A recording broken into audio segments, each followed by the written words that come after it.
Let's go to Edison, New Jersey. Hello there. Hi, Bruce. I think of you as my Dutch uncle. Dutch uncle? Yeah. Well, you know, the thing is that this problem is so bizarre that it sounds crazy. Let me tell you, I work in a maximum security prison. Oh, let me see. Probably Rawway. Well, yeah. Is that right? Yeah. In your area, there's only one max security. No, there's only two in New Jersey. Is that not true? Rawway and Trenton. Right. Well, what I have to say to you is what happened recently is that an inmate was. We have a video studio, and it's up. I'm a teacher, so it's up near the teacher. An inmate got into the video thing and somehow took a camera and got into the rafters and put it in the bathroom. Well, needless to say, we have How did he get away with that? Needless to say, we were videotaped. This is the ladies' bathroom. No, we have one unisex.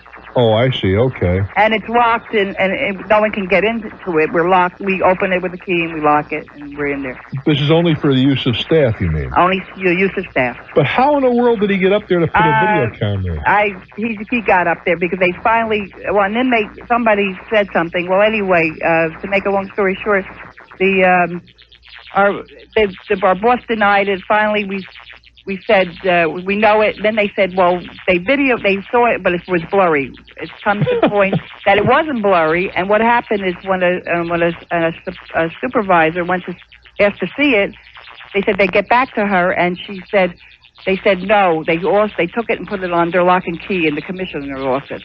We don't know who's on the tape, and we are like mentally raped about this whole thing. I mean, he's in prison. I'm not sure I'd feel mentally raped. Well, because it's just whatever it is, and they know about it. Prisoners that we don't know who's on it, and they're not releasing it, and we can't get to it. And they took all the video stuff out, like a Watergate, like a body's there and then it's gone. Well, what is it that you'd like to accomplish other than having the tapes destroyed? I would think that would be your first order of business. But a whistleblower that maybe, I mean, we were there. In other words, they won't even let us see who's on it. And everybody and inmates have seen it. They've made copies of it. Well, they made copies as well? Yes, we had a whole thing where there's a whole video thing. And these guys have VCRs in their VCRs and everything. They have since taken everything out. No. What I want to know is, do they have I know inmates have television sets and radios. Right. But they have a communication. They had a communication where they could go around the prison and take like somebody woodworking or something. Yeah, or teaching. What I want to know is, I'm asking a question. Right. Do inmates have VCRs in their cells? No, they cannot have VCRs. They can have televisions though. They can have television. But that's what I wanted to know. But okay. they have the equipment to make copies. I understand that. You have to have at least 2 VCRs to make a copy. And they had it, and they have since shipped the inmate out, and they're not giving us access to it. We don't know who's on the tape. We know it exists. They admitted it exists, but they won't let us see it. And the whole idea is that inmates have seen it. Well, so there's nothing we can do about that. No, but the whole idea, should the public know? Should it be a whistleblower? No, I don't. I'll tell you something. If somebody gets a film of me and the John, right, the last thing I want to do is make a cause celeb of that. I just like it to go away. But the thing is, they're not even showing. We don't know who. It could be the whole staff. It could be half a staff. It could be one segment. It could be many segments. As long as they've picked up all of the film and the film hits the bulk eraser, I think that's the end of it. Right. I wouldn't worry about it. I don't think I'd even want to know. I mean, I can't imagine anybody. Well, that's another matter. I didn't want to think about that. I know it sounds so bizarre, but the thing is, mostly it was aimed at the women. Well, of course, because you got a bunch of men locked up for extended periods of time without any women. I can understand that. But that is no way excusing it, but is a very bizarre behavior. But you know what? But the whole thing is that they're saying like it doesn't exist. It's like we saying there's a dead body and they wipe it out like it never existed. Well, let me ask you this. Right. If you could call the shots, I'm going to make you in total control. Right. Precisely what would your actions be, right as of today? Tomorrow morning, whatever you want to happen will happen. What would you do exactly? Well, I'd like to be step by step. I would either if they wouldn't let me view it, let somebody that we trust view it to see who is on the tape. All right. Now we know that there are 10 women and we got 3 of them on a tape. Now what? Right. Now what? And then, but I believe the violation. No, wait a minute. I want to know now what. You're in charge. Yeah. We have now determined that there are 3 women on the tape. Right. Whatever, pick a number, I don't care. Yeah, okay. And that 3 were on, 7 weren't. Right. And we have copies of all the tapes. Now what? What's next? Next step. I want you. Next step. What is it going to be? Well, probably to have it destroyed. Yeah. All right, fine. Next step is to have it destroyed. Next, what are you going to do next? You got me. I don't know. All I know is that right now, as the mental state, like, why did they do it, and why are they hushing it up? I'm back to the same thing. I'm putting you in charge. I understand. What would you do? And you don't know is the answer. I don't know. That's what I'm just. It's such a bizarre thing. It seems to me the logical answer is to put it behind you. To put it behind you. It's over. The inmate is transferred out. The camera quit. Clearly, somebody was deficient, and maybe there ought to be a reprimand there someplace to allow somebody enough time to be climbing around and installing a camera of this kind. But that's over and done. It's also a security thing that the officer. But that is a side issue. Right. As I said, there may be room for tightening things up, and apparently there is room for tightening things up. Of course. But as far as the people who were or were not filmed, right? I think I'd just put the whole thing away and forget about it. But they know. The last thing I want to do is make a big fuss and find all of a sudden maybe it winds up in the National Enquirer or something. Wouldn't you like that? I don't know the bodily function that everybody does. So it's just the idea. That may well be, but I got news for you, honey. I don't want to find it in a picture in the paper. Yeah, right. Not with me. Yeah, it's like a mental rape, but we know people, inmates have seen it. But it's over and done. There's nothing we can do about that. Yeah. Nothing we can do about that. You cannot erase what is in their minds. Right. Yeah. And I don't think you're going to punish the entire population for doing something like this. But I feel by them denying that, also with the administration saying it didn't exist. And they're playing cover your you-know-what, no pun intended. That's true. And you're asking me what I would do, I'd put it behind me. Okay. I just want to be absolutely certain that the existing tapes became history. I am surprised they even acknowledge that. Well, that's another program. But you asked me what I would do. I wish you well, dear. I'm Bruce Williams. My goodness, this is Talknet. Peoria, hello there. Good evening, Bruce. How's it going? I am well, thank you. Say, I had a question for you. I'm in the process of buying a new vehicle, and I've got a choice between the warranties that I can have. Either one choice is a 3-year, 36,000-mile bumper-to-bumper. The other choice is a first-year bumper-to-bumper for 12,000 miles. Well, the first-year bumper-to-bumper is included no matter what happens, right? Right, and then 7 years, 70,000 powertrain. And I plan on keeping the vehicle. That was my next question. You anticipated. How long are you going to keep this car, maybe? 7 to 8 years. How many miles do you drive a year? It varies. This is going to be my wife's car. She drives about 12. And see, there's a big difference. And why do I ask the number of miles you drive a year? Depends how long the warranty is going to be effective. Well, that's true. Yep. And you see, the problem is that a lot of the stuff that's covered under that warranty are as time-related as they are mile-related. Right. Things rot. Just by sitting around, acids work and all that kind of good stuff. Yes. Given the fact that if you're going to keep this car 6 or 7 years, is that the program? Yes. And you're going to drive the car 12,000 miles a year, so at a 60,000 mile guarantee or 70 in theory is a 6.5 year guarantee. Mm-hmm. I'd go for I would buy it. Yeah. If you told me I'm a peddler and I drive 25,000 miles or 30,000 miles a year, I'd say don't buy it. Why do I say that? I've got a choice between the two. Oh, I wouldn't. I mean, I would take the longer warranty. Right. Right. Now, I am assuming, and please do not let me assume where I shouldn't. I'm assuming that all of these warranties that you're describing to me are warranties issued by the manufacturer of this automobile. That's correct. They're included. No. What I'm trying to get to is even though the dealer is selling them, I want to be certain that they are issued by the manufacturer, not by a private company. This is a manufacturer's warranty that is, I don't have to pay for it. It is what it's included in the sale of the vehicle, and I have a choice between the two. Well, you got to pay for it. It's included in the price of the vehicle, but you're paying. It's not, I thought you might have been talking about additional coverage that you can purchase. in addition to the base warranty. I am. Oh. And you're not. This is a standard. You have a choice to make, period. Everybody makes the same choice? Yep. Well, lay the choice on me again. I misunderstood you. Go ahead. First, I can have either a 3-year, 36,000-mile warranty. Yeah. Or... And wait a minute. Bumper to bumper. 3 years, 30... Everything. No deductibles, no nothing. Right. The second option is a 7-year warranty. Without regard to mileage? No, 7 years, 70,000. Yeah. And the first year, that's a bumper to bumper. Right. And that's the choice between the two. But no, the second one is what, for only a limited warranty for the next 6 years. Yeah, for the powertrain. Engine, transmission, that's... I would take the second. Yeah. That's why I was leaning. I would take the second. Because like the vehicle which we're getting rid of right now, we've had since '84. Right. The main stuff is covered in the powertrain warranty. Now, admittedly, I mean, you may have an alternator or something go. Yeah. And you're going to have to pay for that. Right. But your exposure is relatively modest if you take it that way. Yep. So I misunderstood and I apologize. Oh, no problem. I didn't realize that you had this was a toss-in choice in part of the car. Is there yet a third alternative where you can purchase for extra money an additional warranty?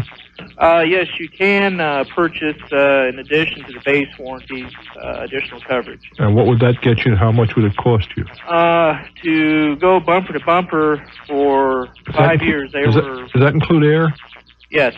Go ahead, how much? Around $800. So you're picking up 4 years on the bumper, no. 2 years. No, 4 years. If you take the powertrain, you only get 12,000 miles for a year. Right. So if you pay the extra $800, you're picking up 4 years on everything. But the way it's explained to me, that would be, I wouldn't have the powertrain out for 7 years or so on that. I just go for the powertrain then. Yeah. I feel where things would be expensive would be in a transmission or engine. Absolutely. Those are the big ones. Yeah. Second question real quick. Selling a used vehicle, other than cash or a cashier's check, what do you feel is another That's it. method of payment? Unless you know the people? I don't know them at all. I'd want cash in the hand. I wouldn't even take a cashier's check. Okay. Because there's too many of those bad ones floating around. Okay. Cash. I mean, I'll walk down to your bank and cash the check and have them issue a check. You know, I have no problem with walking down to the bank with that cashier's check in hand and having them issue another one at the bank so I see the bank issues it, but I won't take it from your hand. Yep. I wish you well, guy. Thank you. I'm Bruce Williams. Stick around. This is Talknet. Talknet. 1-800-743-8000. Boise, Idaho. Hello there. Bruce, it's an honor. Well, thank you very much. Well, the first thing I want to say is this isn't a grievance call. I just want to get your opinion, and I think there's a good lesson to be learned here. Let's talk. I've learned many on your show. I've decided to start my own business. All right. And hence I gave my 2 weeks notice. What kind of enterprise? That I'm starting? Yes. A plumbing business. All right. So be a plumbing contractor. You're a licensed plumber and so on and so forth. Have all the credentials? Yes, I am. Good. Okay. Okay. I was working in a sales position, and my 1 year anniversary would have been up this coming Sunday. Mm-hmm. Giving my 2 week notice, I got my final paycheck today.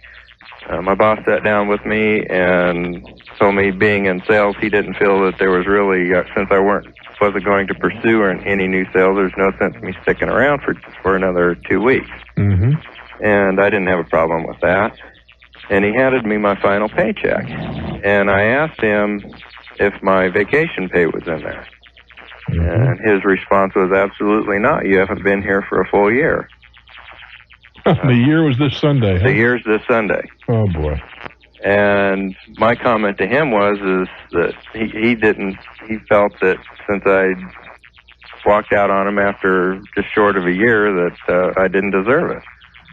And my comment to him was that it's not something he's giving me, it's something I earned. Not necessarily. Not true. No, not unless it's by contract, union agreement, or something of that nature. There's a lot of discussion about that, but that's not necessarily a given. It's something you've earned. Okay.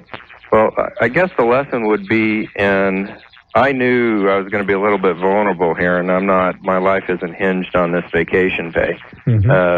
I knew I was going to be cutting short by not working through to next week, year. Was there some reason why you couldn't put this whole thing off for a month? Well, I've got too much work backed up. I mean, work already booked, you mean? Work, right. People wanting bids. Since I announced that I was going to go into business, I've had several contractors contact me. Well, then he knew this, right? No, he didn't know. How in a small business, how in the world do they keep, I'm in the radio business, and we do business all over the country, but it's a very small business. Everybody knows everything. Right. You get the hiccups, and there are 4 or 5 guys saying, "Hey, I heard you had the hiccups yesterday." How did he miss this information? About me starting my own business? Yeah. Well, I just was very tight-lipped. Yeah, but if there are people calling you with a job, it's hard to believe that nobody would call him and say, "Hey, did you know Henry's leaving you?" Right. Well, that didn't happen. Okay. So it's really two different circles of people. So I just think that. Well, look, you acted honorably, although I think I would have waited the extra week if I were you. He acted honorably, give him the 2 weeks. Right. The fact that he wanted to terminate you, which is not uncommon. I wouldn't lose a lot of sleep over that because, as you say, you got work to do. Okay. Well, I wouldn't. The only thing I would have changed is I would have done it next week. And had I done it next week, and another question is, if you give 2 weeks notice, is the severance pay due? No. Okay, so you just don't count on the 2 weeks if you're going to give 2 weeks. Well, that's I think not quite accurate. You are not obliged to give 2 weeks notice. Right. You can quit if you choose to. You were a gentleman and you did what was the appropriate thing to do. The employer, in most cases, is not obliged to give you 2 weeks notice when they let you go. Right. He did not act as a gentleman. I think the fact that you gave him 2 weeks and he didn't choose to keep you, I think he should have paid you for that 2 weeks. Right. But I don't think there's any legal obligation, but I think morally, I think the guy's bankrupt. Okay. Well, I'm glad that I wasn't counting on that 2 weeks' pay. There you go. So fortunately, I can make it up, and my decision to strike out on my own is much in part to your common sense advice that you've given over the past year that I've listened to you. I hope it works out well, but let me leave you with a thought, okay? Okay. This guy acted, in my opinion, and I think in yours, less than honorably. There's going to come a time in your life, if you are successful, when you're going to be faced with the same decision. Right. I'd like you to think back on this time and act perhaps a little differently. Okay. Fair enough? I agree. Can I ask you one more thing? Sure. Other than the last advice you just gave me, what piece of advice could you give me starting off on my own business that I can hold on to through the... Well, there are a lot of things that I have kind of not made my own, but there are 2 or 3 expressions that one of them is don't reinvent the wheel. If somebody else has figured out how to do something, don't try to muddle through it. Go take the idea from somebody else. Read the trades, in other words. Find out what other people are doing. Maybe that the same problem that you've had. If you were listening earlier on another segment, I chastised the young fellow. He's trying to get a job in the radio business, but he wasn't at the convention 2 weeks ago. Right. See, to me, that's a huge deficiency in his ability to look for a job. Right. Stay in there. Get it. Talk to your competitors. Don't make them your enemy. Don't reinvent the wheel. Well, if it ain't broken, don't fix it. Sounds great. In other words, if things are going well, don't fine-tune it. It's going well. Leave it alone. And finally, and this contradicts the 2, okay? It's consider the turtle. He never gets anywhere unless he sticks his neck out. Right. And that's probably the most important of all. Well, this was a real tough decision to strike out on my own, and so far, I'm looking forward to it. Well, there's going to be some tough nights. There's going to be nights when you're not going to get paid, but your employees will. That's part of it. I wish you well, guy. I'm Bruce Williams. This is Talknet. All righty, we go to Augusta, Georgia. Hello there. Hello, Bruce. Hi. One thing, I had the same choice of warranties as the guy who called one caller ago. Uh-huh. My problem is I bought a 1993 vehicle. I paid almost $23,000 for it. It was sold to me. It was a demo. It had 5,000 miles on it, but it was sold to me entitled as a new vehicle. All right. I've had it a month. It's been in the shop 4 times for over 10 days. It still hasn't been fixed. What's wrong? Several small problems, about a half a dozen small problems, locks, window motors. The big ones were air conditioning valve, which still hasn't been fixed. A water leak, which they've tried to fix 3 times. They've replaced the carpeting because the vehicle has become mildewed and smells terrible. Even after they replaced the carpeting, it continues to leak. Well, when we haven't been able to find the leak yet? No, they said the last time they had it for a week. They took the fenders off, they took the hood off, but they said it was fixed. But as soon as it rained, it leaked again. And all the paint's coming off it. The paint, too? Mm-hmm. All around it, on the edges. They say it's a primer problem, and if you just run your fingernail on any edge or on the inside of the doors, the paint just comes right off. How many miles did this happen when you got it? It had 5,000 miles on it. Well, it would seem to me that they must have been aware of some of these deficiencies. They claim no problems. The owner of the dealership is the one who said he was driving it. He said he never had a problem. Well, he's lying. He's lying, clearly. Yeah. I mean, let's talk about the paint, if nothing else. The paint doesn't start to peel instantly. Mm-hmm. Paint is it's the kind of thing that kind of sneaks up on you a little bit. Would you not agree? Yeah, it's true. So I think he's lying to you. They said they would paint it, and I said nothing doing. I said this is a new vehicle. Go ahead and repaint it. Well, I don't think you have much to stand on there because they can put as good a paint job on as the factory. Not while the vehicle's assembled. The vehicle's painted at the factory while it's. Well, we could agree to disagree on that. I don't think you have a leg to stand on it. If they're willing to repaint it completely, I think you're not going to be able to beat them on that one. There's I bought the car in South Carolina. Oh. I live in Georgia. I see that. Georgia has a good lemon law. Yeah, I would have gotten it replaced already because of they failed to fix the leak 3 times. Mm-hmm. South Carolina doesn't have a very good lemon law. In Georgia they had to replace the car? Mm-hmm. If they fail to fix. I'm sorry? If they fail to fix a repair 3 times. Is that right? That's a very, very strong law. Well, I was about to point out that the next thing you can do is you go to binding arbitration. I've already started the paperwork. The manufacturer, the zone office of the manufacturer, I've talked to them, and what do they say? They offered me today. They offered to buy they said the dealership would buy. Very quickly, what did they offer? How much? $1,700. That's how much it's going to cost you out of pocket? No, it would cost me almost $3,000 out of pocket. Out of pocket? That's absurd.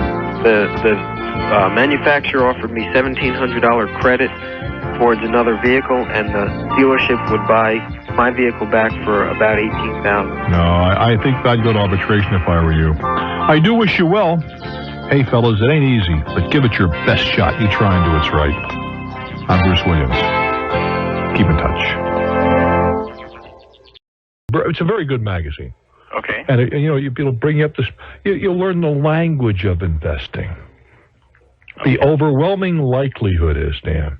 Now, assuming that you have some money put away for blood money in case the whole world falls apart and that sort of thing, the overwhelming likelihood is that you ought to be thinking about expanding your education with regard to mutual funds. Okay. As opposed to specific stocks. Because the amount of money you have could be spread around a lot more easily and a lot more effectively, cost-effectively in mutual funds than it could be buying specific issues, unless you got some inside poop. You're working for a company and they're really gonna go gangbusters. Everybody's all fired up. You may want to invest in your own company. I don't have any quarrel with that. You have to be careful the way you say inside information, but you know what I'm trying to get to. I understand. But aside from that, you ought to be concentrating on the mutual fund area and learning and you're not talking to a guy who knows all the terms and all the definitions, I must tell you. I mean, if I had to accurately define arbitrage, I think I'd understand it, but I have a hard time explaining it to you, which I guess is testimony to the fact that I don't understand it well. But I'm not going to get involved in arbitrage, so I'm not too concerned about that, you see. I understand that. I think that learning the language, I would stay away from the so-called advisors with the guys that are interested in relatively modest amounts of money are guys I'm not interested in. Okay, so then that would apply also to stockbrokers then. You would be... Well, a broker wants your... But how much can he make on... The only way he can make any money with you is to churn you. Okay, and that's do you know what that means? Scared me about that. Do you know what churning is? That means they're going to keep charging me commissions by moving it around. That's exactly right. That's the only way a guy's going to make any money on a $30,000. How much can he make? A $30,000 portfolio. He's only going to be making, 1% or something like Whatever it is, it's a very tiny percentage on a very small amount of money. Again, mutual funds and probably most of it, and I do buy load funds personally too, but probably no loads. Mm-hmm. I do wish you well, my friend. Okay, thank you for your advice. I'm Bruce Williams. Hang in for Talknet. Albia, Iowa. Hello there. Hi, Bruce. It's a pleasure to speak with you. Well, thank you very much. I called you to find out if you know anything about money. About money? Yeah. I know I managed to spend a great deal. It doesn't seem to stick to my pockets very, very long. I have been hanging on to a $5 bill for some time now. It appears to be a regular $5 bill in every way on the front. Then you turn it over on the back, on the green part, and on the right-hand side, on the border strip, there's a misprint. What kind of a misprint? It appears to be about maybe a 16th of an inch of what should go on the front, on the very border of the front. So you've got a regular $5 bill, except for on the border, there's where it's green on the back, they've got the gray or brown part on that white strip. It's a definite misprint. I'm looking at a $5 bill. I just dug one out here now. Okay, Yeah. on the first side, there's a picture of Gloria Steinem, right? Yeah, pretty good. Yeah, good likeness here. Okay, we got Lincoln on the front. Uh-huh. All right, now I turn it over. Right. And there's a wide border. Uh-huh. And what is on that border that shouldn't be? On the right-hand border. That's to the right of the Lincoln Memorial. Right. There is, in the border, there is a strip of print, which would be the same thing as taking a quarter-inch part off the right-hand side of the front part. You know, the little scroll work and so forth. Yeah. Yeah, it might be worth something. See, you look at bills, just take a whole pocket full of bills, and you find the borders vary because, they are printed in sheets. They aren't cut quite as accurately as perhaps they might be. If there's a definite misprint, it may have some numismatic value. I don't think it's worth a whole lot. Mm-hmm. Is there any place to almost find any. out? Well, let me see. You're in a relatively little town out there, aren't you? Yes, I am. That's all very homey, but you're not going to find too many experts in a small town, understandably so. How far are you from Des Moines? Oh, about an hour's drive. Well, one day when you're in Des Moines shopping, I have to believe you go there from time to time. Yeah. Walk into a couple of the coin dealers and see what they have to say. Okay. But I don't think you're going to find there's any super value here. Okay. Well, what may have happened? Well, what may have happened, it might have been a corner sheet, and the corner may have turned up when it got printed or something. I mean, I don't know. It kind of appears that there was a bill on top of it that I don't know how they print it, but that may have come down on it and caught part of this bill. That could be. I don't think you're going to find any great value there. Yeah. Because it's supposed to, in the quality control process, that's supposed to get yanked. I bet it would, yeah. But obviously it didn't get yanked. Yeah. I mean, if you had something where, Mr. Lincoln was smoking a cigar upside down or something, then you got something. But you know what the rascals did with a postage stamp when that happened? When what happened? They made the U.S. government made a pretty serious mistake on a postage stamp here. Oh, it might have been 10, 12 years ago. Oh, yeah? You know what the suckers did? Well, I suppose they drew it back. I don't know. Call it back, no? No, you can't call it back. If I bought it, I own it. Yeah? No, they printed about 20 million mistakes. They took the mistake and made it real.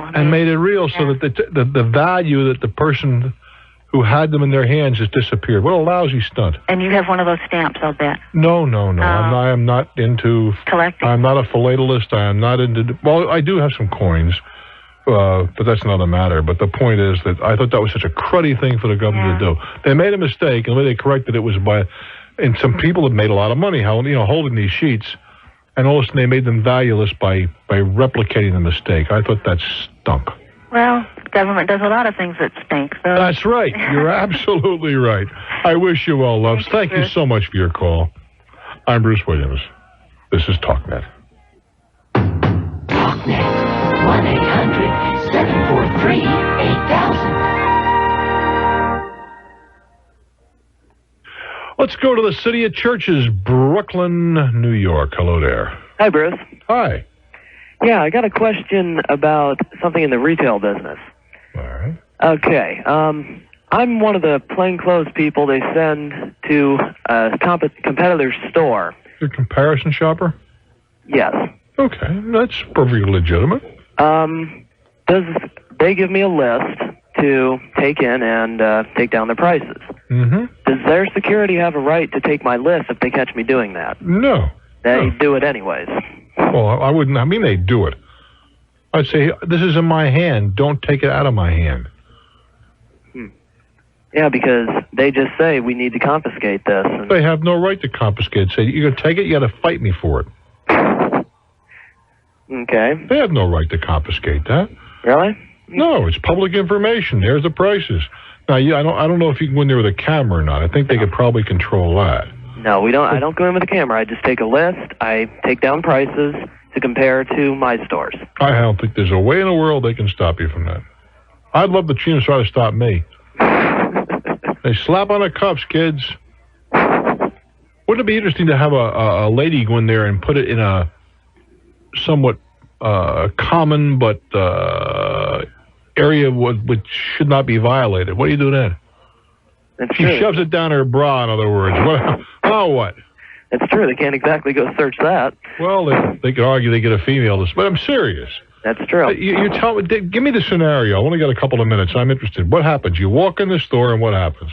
Okay, I walk into, let's say, the photo department. I take down some... Well, are you sitting there with a clipboard? I mean, are you doing this surreptitiously, or are you doing it right up on front? I have a little notepad, maybe about 6 inches long piece of paper that I go ahead. write down on. Right. And I just write down, let's say, like the prices of film. There, people would look at me. I just keep going. Yep. And some of their plainclothes security would come up and tell me to leave, and they wanted to confiscate my list. And what do you say? I say that I thought we had a perfect right to take these prices down. And they say? And they say, no, you don't. You're violating some ordinance they make up. What ordinance? They don't exactly claim it. They just say it's against they say it's against their policy. Well, that's too bad. Your policy be damned. Policy is not a matter of law. Okay. Now, you want to make it easier, make your life a lot easier? What you ought to do is go out and buy yourself a micro cassette recorder. I have a bunch of them. I never travel without one, okay? Mm-hmm. Matter of fact, yesterday, I must tell you, I was in my pool in one of those chairs, you know, those floating chairs? Right. With the recorder balanced on my chest, dictating. It was great. Naturally, God interfered and started the thunderstorm. But then you could take a little micro cassette recorder, and as a practical matter, if you put it in your breast pocket, they're sensitive enough to pick up your voice. But if you really want to go first class, get yourself a little throat microphone and just talk. Kodak, 35 millimeter, 16 exposure, $2.47. How the hell are you going to stop you talking to yourself? That's true.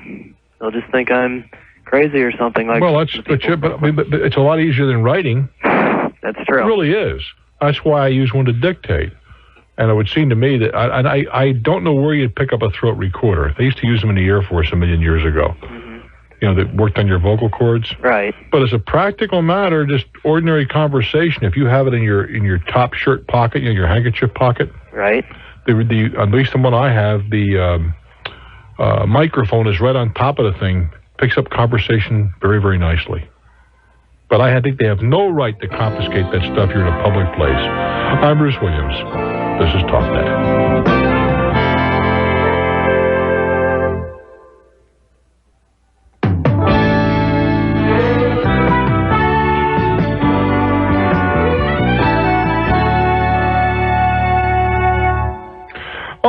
Let's go out to the real Midwest, Lincoln, Nebraska. Hello there. Hello, Bruce. How are you today? I am well, thank you. What's on your mind, my dear? Well, I have a homeowner headache.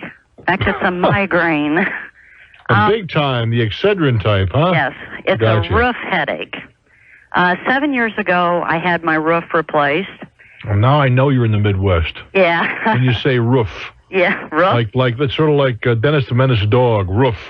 As opposed to roof? As opposed to roof. Okay. It's perfectly okay. Go ahead. The lid on my house I had replaced 7 years ago, and I started having a problem about 4 years ago, and I called the gentleman that had placed the roof, and he was kind enough to come out and take a look, and he cleaned out my gutters and said that would fix the problem. Well, it didn't fix the problem. Forgive me, how does cleaning out your gutters correct a problem with a lid on your house? Well, I'm not real sure, but he felt that was adequate.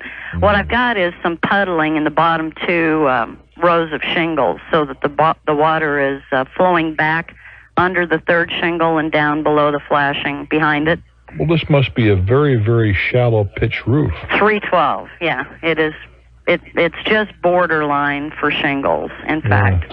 Yeah. And what had happened was it had originally been tar and gravel, and he took the tar and gravel off and replaced it with shingles. Mm-hmm. Unfortunately, he didn't remove all the gravel. So now that the roof is settled, it's bending and rippling over the gravel. And in fact, the gravel stop was left in place. Well, let's see, about 3 weeks ago, I finally got a hold of him, and he came out and said that he'd fixed the job, which was done poorly to begin with, and he said that he could replace the bottom two rows of shingles, and... How does that look? Well, actually, that was acceptable. I told him I'd get up there and I'd help him, and I paid him for some of the materials, but I wasn't going to pay him for the work until it was finished. And I got up there and worked side by side with him, and we pulled these shingles back. And once we were up there in the hot sun, he decided that he wasn't going to replace the shingles. Instead, he was just going to cement them back down. So he left for that day and was going to come back the following day. It rained that night. Of course, the plywood is rotten up there now. There's big holes in there. It's rotten? Oh, yeah. Well, that's got to be replaced. Yeah. I mean, there's just no help for that. Yeah. You tell me it's rotten because you had this leak for so long. Yeah, right. And, well, in fact, when I was cleaning the gravel out from under the shingles, I put my hand right through sections of plywood. Well, really, that's got to be replaced. Well, that was kind of my question to you. What he did was he cut into the roof and put down plywood, but he left about a 1/4-inch gap around there, which made me real nervous. And then when he... That 1/4-inch gap's not going to hurt you. Okay. If he cut out the rotten part and replaced it. Uh-huh, right. That's the 1/4-inch. I mean, they get an absolutely perfect fit would be, I think, more than the average bear could produce. Oh, okay. All right. Well, now comes the real problem. Now what? Well, it's still puddling. I was up there this morning, so I had another roofing company come out, and they said the job was done so badly to begin with that they recommend replacing the roof, which doesn't surprise me. I kind of expected them to say that. They want to sell a roof. Well, but the question is their assessment accurate? Is it such a bad job? Is it beyond redemption? Well, according to them, the valley is missing a piece of metal, some type of metal sheeting that should... Flashing? Yeah, I guess that's probably what it is. And they stepped on a few areas down along the eaves that are still real weak. He only replaced what was gone, actually, or what was paper thin. And the company that I had come out said, this just isn't going to do. And like I said, it's still puddling. And the gentleman left a message on my machine last night and said, well, I finished the job for you. And he gave me his address, expecting me to remit the balance. And I guess my question... Not by the hair of, yes. That's what I thought. No way. Because he did the work, I'm not obliged to pay him. It's got to be a successful job. Absolutely. Now, but let's go back a little bit. In degrees maybe, how pitched the roof is? It's hard for me to believe that on a shingle roof you get puddling. It must be almost no pitch to it at all. And You mentioned it was tar and stone before. Correct. It's just essentially a flat roof. Right. It's 312. What does that mean? That means it raises 3 inches up for every 12 inches. Feet? Every 12 inches or 12 feet? 12 feet, sorry. Yeah, not 12 inches. That'd be a hell of a steep climb. No, it's virtually flat. That's virtually flat. I wouldn't have put a shingle roof on there to begin with. Oh, really? Okay. Flat roofs are a pain. No kidding. There's just no way around it. Flat roofs are a pain. Well, I only own one major league flat roof in my life. Is that true? Thinking about this. No, I've only really owned one major league flat roof, and boy, that was a headache from the day I bought it till the day I sold it. I mean, we put down vinyl. You know, we went to these companies that guaranteed, absolutely, we can build a flat roof. We spray this stuff on. Nothing. Yeah. Because you still had the doggone puddles. Yeah. And I was nervous leaving them out there, so I'd find myself out there with a push broom, getting rid of the water and whatever. I would not, if I were building a small strip center or whatever, right? Mm-hmm. I would not put a flat roof on. I'd still put a decent pitched roof on it. So if I'm going to have the entire roof replaced again, do you think it would be worth the time and effort to have a build-up? I think I was just about to ask you, is it possible to raise, is there a ridge? What is this roof on, a house? Yes. Is it possible to raise the ridge so you get a decent pitch? Well, I hadn't really considered that, and I'm not a carpenter, I don't know. Are you going to stay in this building for a long time? Yeah, I'm afraid so. I think if there's some way you could raise it, I'd raise it. Okay. I really would. I just think flat. And I'm sure I'll get a whole bunch of mail from companies that we can solve the problem, and I'm sure you've seen the advertisements and whatever. Sure. But, I mean, water laying in one place eventually finds some way to get through the material. Right. Whether it's concrete or whatever. And I would and yet you can have a pitched roof with holes you can actually see. And the water doesn't go through them. You know what I'm talking about? Have you ever had that experience?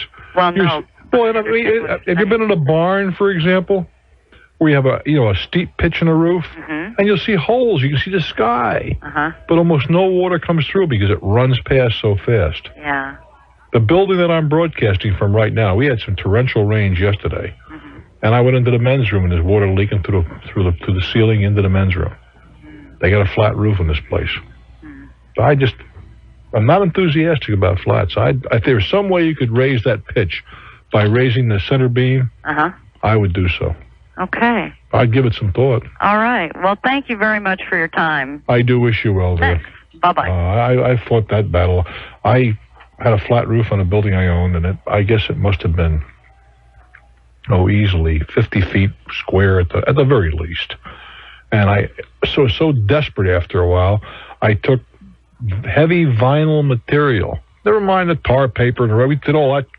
I put down heavy vinyl, and then on top of that, put the tar paper and the tar and the rest of it professionally. And still, we had pits and valleys and whatever. Just almost a no-win situation. I'd rather have a pitch. I'm Bruce Williams. This is Talknet. We were off and running to Syracuse, New York. Hello there. Hi. Hi. How are you? I am well, thank you. I have a problem with a car I have. It's an 83, so it's kind of old. And I got a recall notice in the mail a while ago. And I took it in. How a while ago? March. How many months? Okay, go ahead. And it's for the fuel filler neck. They said it was faulty, and it could lead to problems if I ever got in an accident. So I thought, no big deal. And I brought it in. And I've been having other problems with the car that I thought were unrelated. I was stalling at intersections, and I couldn't. It was very touch and go. And I don't know. Touch and go. Huh? Yeah, it was. Does that have something to do with a fuel filler neck? Well, I didn't think so. But I brought it in, and they said, okay, we'll order the part for you. And then I had them look at this at the same time. And they said, oh, well, it's a result of the fuel filler neck. You've got some dirt and water in your tank. Oh, I see. Okay, get dirty gas, you mean.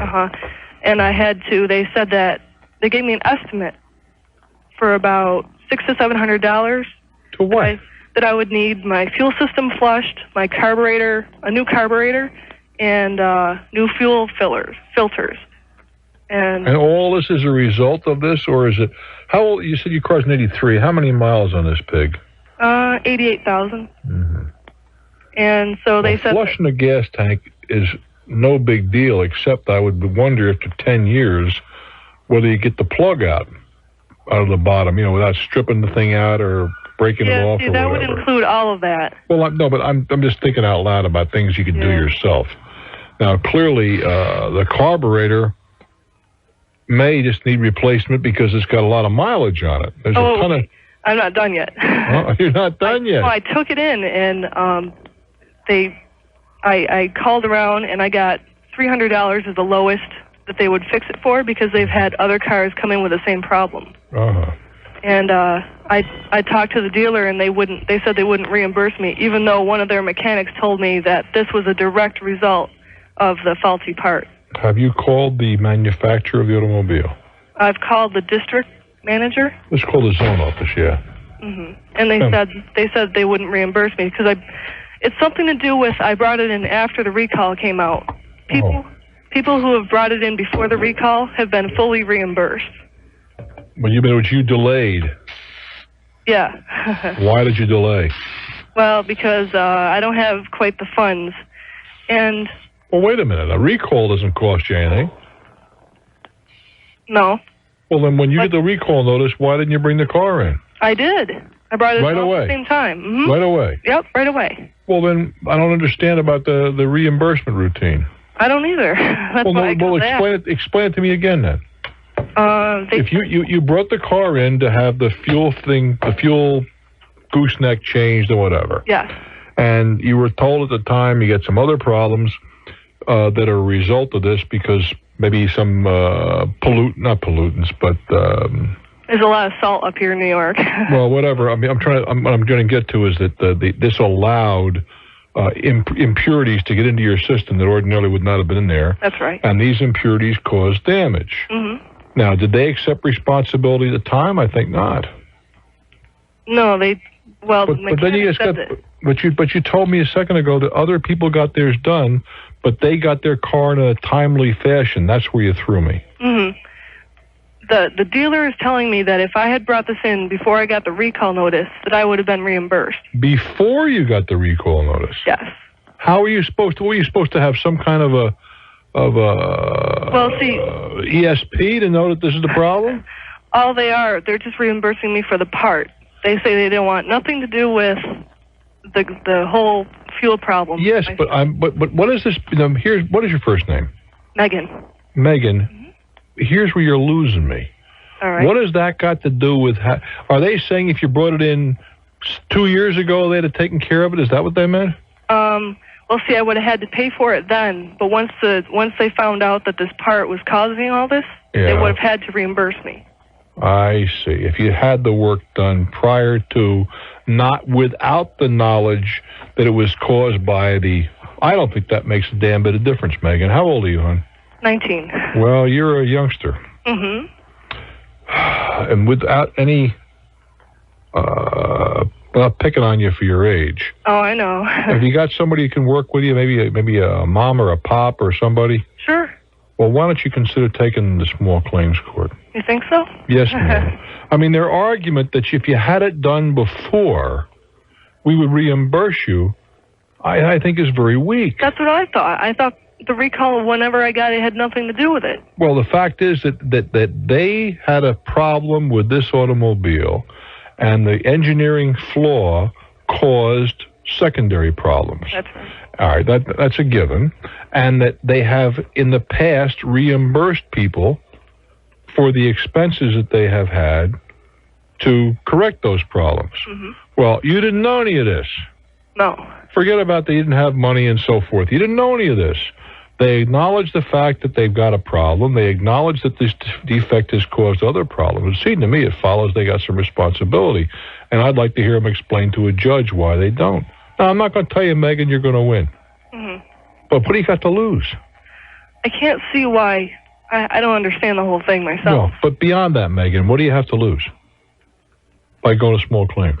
Nothing at all. And you name the dealer, you name the manufacturer. Mm-hmm. It should be, and if nothing else, an experience for you. Is there any way I can call again? Call me? No. The dealer or something? Well, they've already denied, right? Yeah. Well, you'll get their attention with a summons, I promise you that.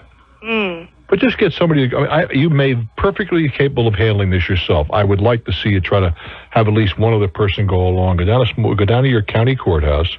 And take a checkbook and take some cash, $10 or $15, something like that. And they may accept cash, they may accept, I don't know your state, each state varies. And you want to file a small claims action for whatever the costs are to have whatever that price was they gave you, $800 and some odd dollars. The fact that you can get it done somewhere else for $300, keep that to yourself. Okay. Because if you get a partial award, that might be enough to go elsewhere. I have a problem. I already have it done. I had it done because my car... For how much? $300. Then that's the number you're going to sue for then. That's I wish fine. you well. I wish you well, Megan. Thank you. You in college? Yes. All right. That $300 a lot of money to you. That's right, it is. And this would also be a decent learning experience. I'd go for it. Okay. I wish you well, honey. I'm Bruce Williams. This is Talknet. Talknet. 1-800-743-8000. Rumson, New Jersey. Hello, then. Hello, Bruce. Oh, you're in the money area, huh? A little bit. Oh, yeah. Rumson that's upscale. Yes, sir. Okay. It's nice to talk to somebody who's rich. Go ahead. Okay. Formerly rich. Formerly rich. Okay. The company I worked for did a lot of contracting with the government. And, okay, we lost our contract. So now my income is zero. You mean you got laid off? Yes. What did you do? Okay, I was a financial, consultant. And have a master's degree in finance, etc. Needless to say, New York area is hard hit with a lot of people like me. And right now I'm driving a cab, which I heard your program on WNEW. And well, that's a long time ago. Oh, no, NEW. I'm thinking MCA. Was, Yeah, we're on NEW now. Yes. Okay. So, to make a long story short, a friend of mine, also in the same position, a little bit younger, said, listen, why don't we pool our resources and we will go into business for ourselves? And he said, what we'll do is, he's seen it, saw it on television, which is one of these real estate things. You send them, I think it's almost $700. Forget it. And they'll send you these tapes and videos and everything, and buy property with no money down. And forget it. That's what I thought. Forget it. They send us they're going to have a seminar in New York, and the tickets are supposedly $900, and they send it to us for free. Forget it. Okay, my premonition is right, because that's what I told them. Their seminar is nothing more than a pitch. Okay. Nothing less, nothing more than a pitch. Okay. To sell you stuff. I'm not going to tell you that those guys couldn't do what they said they did, because they probably can and have done so. But can you do it? No. Likelihood is not. Okay. And also, the time frame is important. What they may have done successfully 10 years ago can't be done successfully today.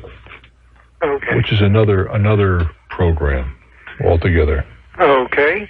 I thank you, and you support my my argument. Indeed. Good. Hey, I hope things work out well for you. As a former cab driver, I know exactly what you're doing. I do wish you well. Hey, I want to thank a new member of our staff, albeit perhaps a temporary member, Andy Brienza. Is that right? DiBrienza. How's that? And I'm getting it right. Andy DiBrienza, along with Stuart Bell. Doing a good job. I appreciate it. I really do. I'm Bruce Williams. This is Talknet.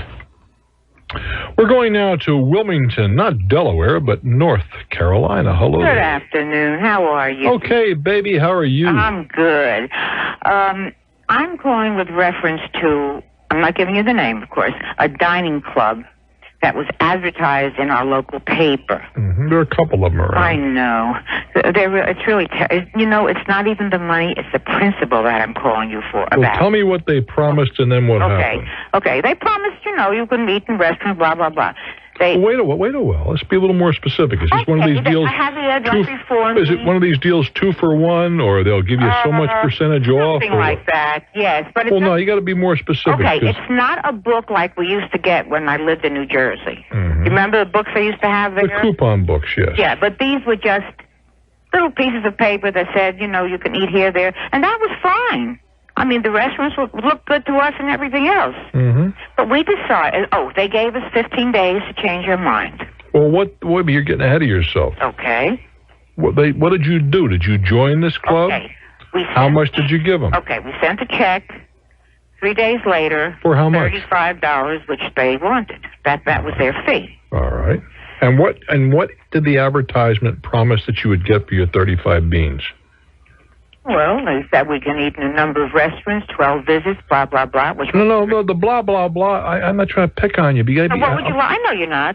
Well, I've only got 2 minutes. I want to know specifically, there's a whole bunch of permutations. For example, there's one bunch that says, use our credit card, and if you charge $100, you only get billed for $75. No, this is not. Well, that's one kind. There are others that say that if you buy one meal, you can have a similar meal, or for that or a lesser number, absolutely free. That is the one. Okay, that's another kind. I have it right here. All right, fine. So you sent the $35, and what happened? I sent the $35. 3 days after that, I received this envelope with all of the little tickets that they had. It was not in a book, which is fine with me. That was still all right. Yeah. Okay, my husband and I looked at the thing, and he has high cholesterol, you know, we're trying to... In any event, they gave us, I don't care what we had, 15 days to send it back. We sent it back in 10. Return receipt requested, certified, and I have everything here, you know. And they didn't get your money back? No, sir. Why? They said, well, I wrote them, close, please find all papers, cards. What do they say? They said we didn't send it back. They said they don't know who the person is that signed that receipt. They never heard of her. And my husband took it down to the postmaster here, and he says that they're giving you a crock. Well, then why don't you tell the postmaster you want to file a formal complaint? See, for mail fraud. See, I told that to my husband, but he thought, no, you don't do things like that. You don't want others.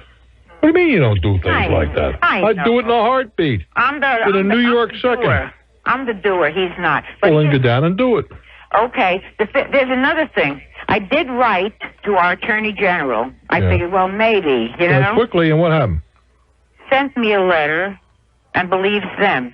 Of course, he's not running for governor this year, and I'm not voting. What do you mean he believes them? He believed them. They said that they don't know this person who signed the return. Well, you go back to the post office and say, we got a serious problem here. I've got an official postal document that says you guys delivered a piece of paper, and here it is. Now, this is a problem between you guys and the post office. I do wish you well, dear. The I'd be on them like a cloud.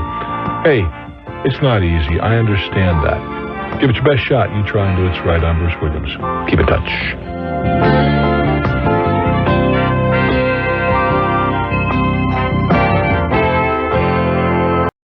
Things have changed a little. True, but, you know, things have changed to the point that anyone with access to a computer and Social Security numbers can access credit accounts, they can access bank accounts.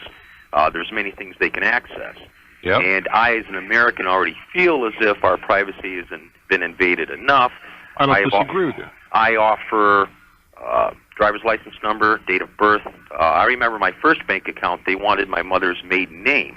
Yep. And I just, am I required to give them that number? No, you're not required to give them a number, and they're not required to do business with you. You know, this is true. But well, that's the answer to the question, really. Okay. You don't want to give it to you? They say, fine, go in peace. You know, why are they so reluctant to take something just as viable? Because why would you not want to have a standard system if you were the business person? Right. Well, let me say right. They want to they don't want a driver's license from you and a military ID from me and a blood type from the next guy. They want the same number. When you go to, well, how old are you? You said 33. Did you go to college? Yes, sir. What was your student ID number? Too long ago to remember that. I'll bet it was your Social Security number. That's universal almost in colleges today. It just makes it easy. But I'm still troubled by the fact the gentleman, where was it, California, with the American Express problem. What was the American Express problem? It had to do with billing, and it had to do with identification. What about it? I'm sorry? What about it? He wasn't billed properly. They were using a particular number. Numbers got confused. Well, those things happen, don't they? And you realize there may be somebody with your Social Security number out there, too, because they do replicate rarely, but they do. No matter how much they tell you they don't. They do. But I don't like the idea that it's not. If I knew that it was safe with the people that wanted it, that's one thing. But anyone with computer access, here's the problem, all right? Okay. If I had your name and just your address, right, I could. Well, no, it's not probably.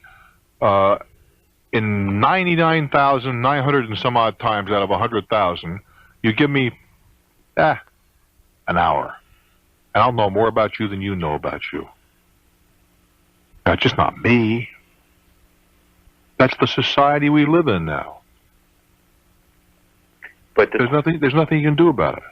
There's really, clearly, nothing you can do about it. I don't need your Social Security number to find. Well, some years ago, I had a conversation like this with a young woman. It was a customer in a store that I own. And I don't know why I was there, but I was, and she was ranting and raving about this and that other thing. Well, I know what it was about. She was in the financial aid office of a major university near me. And I was talking about all the information they wanted on the, at that time it was called a parent's confidential statement. Now they call it the FFI or some such thing. And don't worry about it, it's confidential. And I gave her the same story that you just gave me, right? Mm-hmm. And she said, no, you can't do this, you can't do that.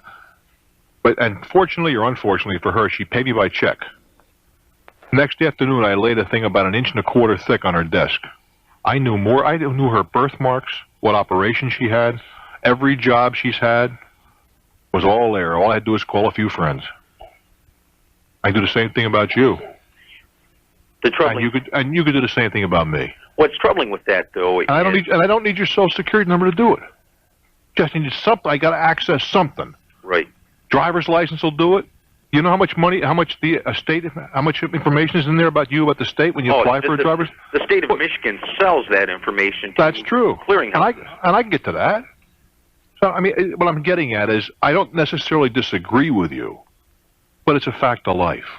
With or without it, if they want to access me, they're going to access me. You said it all right there. That's the whole statement. That's rather troubling. Well, I don't disagree with you. So is George Orwell, but we've arrived. Yes, we have. We've arrived. There's a lot of things that are troubling, but that's the way it is. And you're kind of making your little minor rebellion is not going to change one single thing. Live with it. You can live with it or not live. I'd opt for the former. This is true. It makes life easier. It's just there. Are you ever in the service? No, sir. Ever been arrested?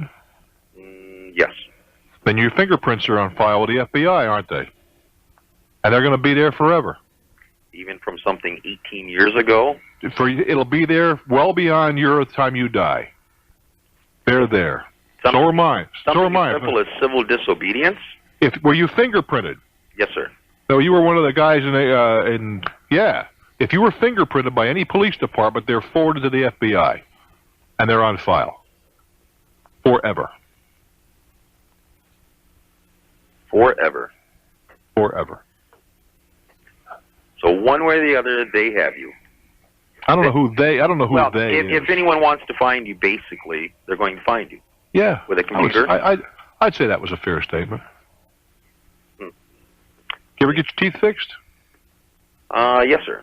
There are dental records that are going to be around for a long time. Applied for a credit card? Yes. Credit card information. Did you ever buy a life insurance policy? More than I care to count. Did you ever apply for a mortgage? Oh, yes. Well, all of that information is sitting right out there for anybody to get to. But even with, I currently hold a mortgage. I currently hold 2 major credit cards, several minor credit cards. Doesn't matter. You know, Don Quixote talked about, I'm sorry, Cervantes talked about a guy called Don Quixote. He spent his time tilting windmills. It was a useless occupation then, and it's still a useless occupation. I do wish you well, my friend. I'm Bruce Williams. This is Talknet. Hello, Bruce. Long-time listener, first-time caller. Yes, sir. Respect your opinion very, very much. Let us talk. Pardon me? Let us talk. I have 2 quick questions. Hopefully they're easy. Mm-hmm. Okay. I bought a insurance policy here a while back under the influence that it was a retirement plan. And come to find out, 11 months later, it's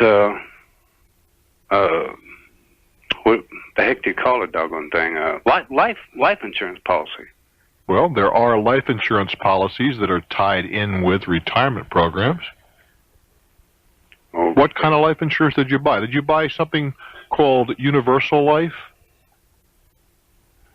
Boy, to be honest with you, Well, see, if you don't know, there's no way we can pursue the thing. There are retirement programs that are married to life insurance. Whether they're viable or not is another program, but unless we know specifically what you have, can't talk about it. Yeah. Another time we'll tackle that kind of a problem. Pittsburgh, Pennsylvania, your turn. Hello, Bruce. Hi. I like your counsel on letter writing as opposed to sending resumes, and I'd like to give you a little formula I developed over the years. Sure. Very simple. 4 paragraphs. Each paragraph limited to 3 sentences. Sentence cannot have more than 22 words and no word over 3 syllables. Okay. Boy, you got it down to KIS, don't you? Okay, but here's the paragraphs now. The first one is a situation. Paragraph 2 is a problem. Paragraph 3 is a reason, and paragraph 4 is the action. Uh-huh. And you have good white space when you do this. It's a tough letter to write. It sounds easy. No, the briefer the letter, the more difficult it is to write. Exactly. Absolutely so. And I've been writing this way for a long time and get a lot of positive results. Well, I'm delighted for you. I thank you very much. You're welcome. We'll do it again to Binghamton, New York. Hello there. Binghamton, are you there? Yeah, I'm here. Hi. I can't stand the enthusiasm. Yeah.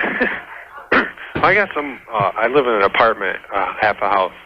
And I got people who live up above me that just moved in a few months back. And they like to party until 6 o'clock in the morning. Sounds like my kind of people. Yeah, it used to be my kind of people, but no more. And I don't know, they get about 20 people upstairs, and they party all night long, and I've called the police, and they say I have no standing, and I can't do anything about it. Well, it depends if the party spills out into the street or whatever. Yeah, they spill out into my side porch even, like. I got a feeling these are young people, are they not? Actually, they're older people. Probably 30 years old around there. Oh, those old ones. You got to look out for them. It's young, but they're not as young as, you know. Man. Ooh, oh, boy, 30. You know what I mean. I mean, Well, they're not young teenagers. I understand. Have you discussed this with your landlord? Yes, I have, and they don't seem to care or do anything about it either. I went up there once and almost got into a fist fight. I actually got pushed around by the people who lived up there. Well, the alternative is to move. Yeah. That's not necessarily the best alternative, but it's an easy alternative.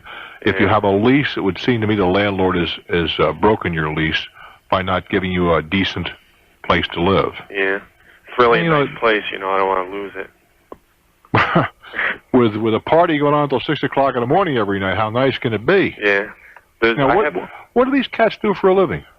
They're on welfare, I think. Lovely. Because they're home all the time. I come home from work, they're out back laying in the sun all day long, so I think they're on welfare.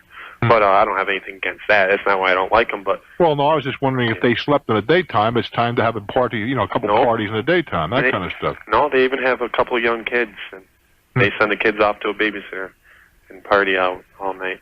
And now I was just wondering, there's no standing by the law. Well, if they're creating a nuisance. Yeah.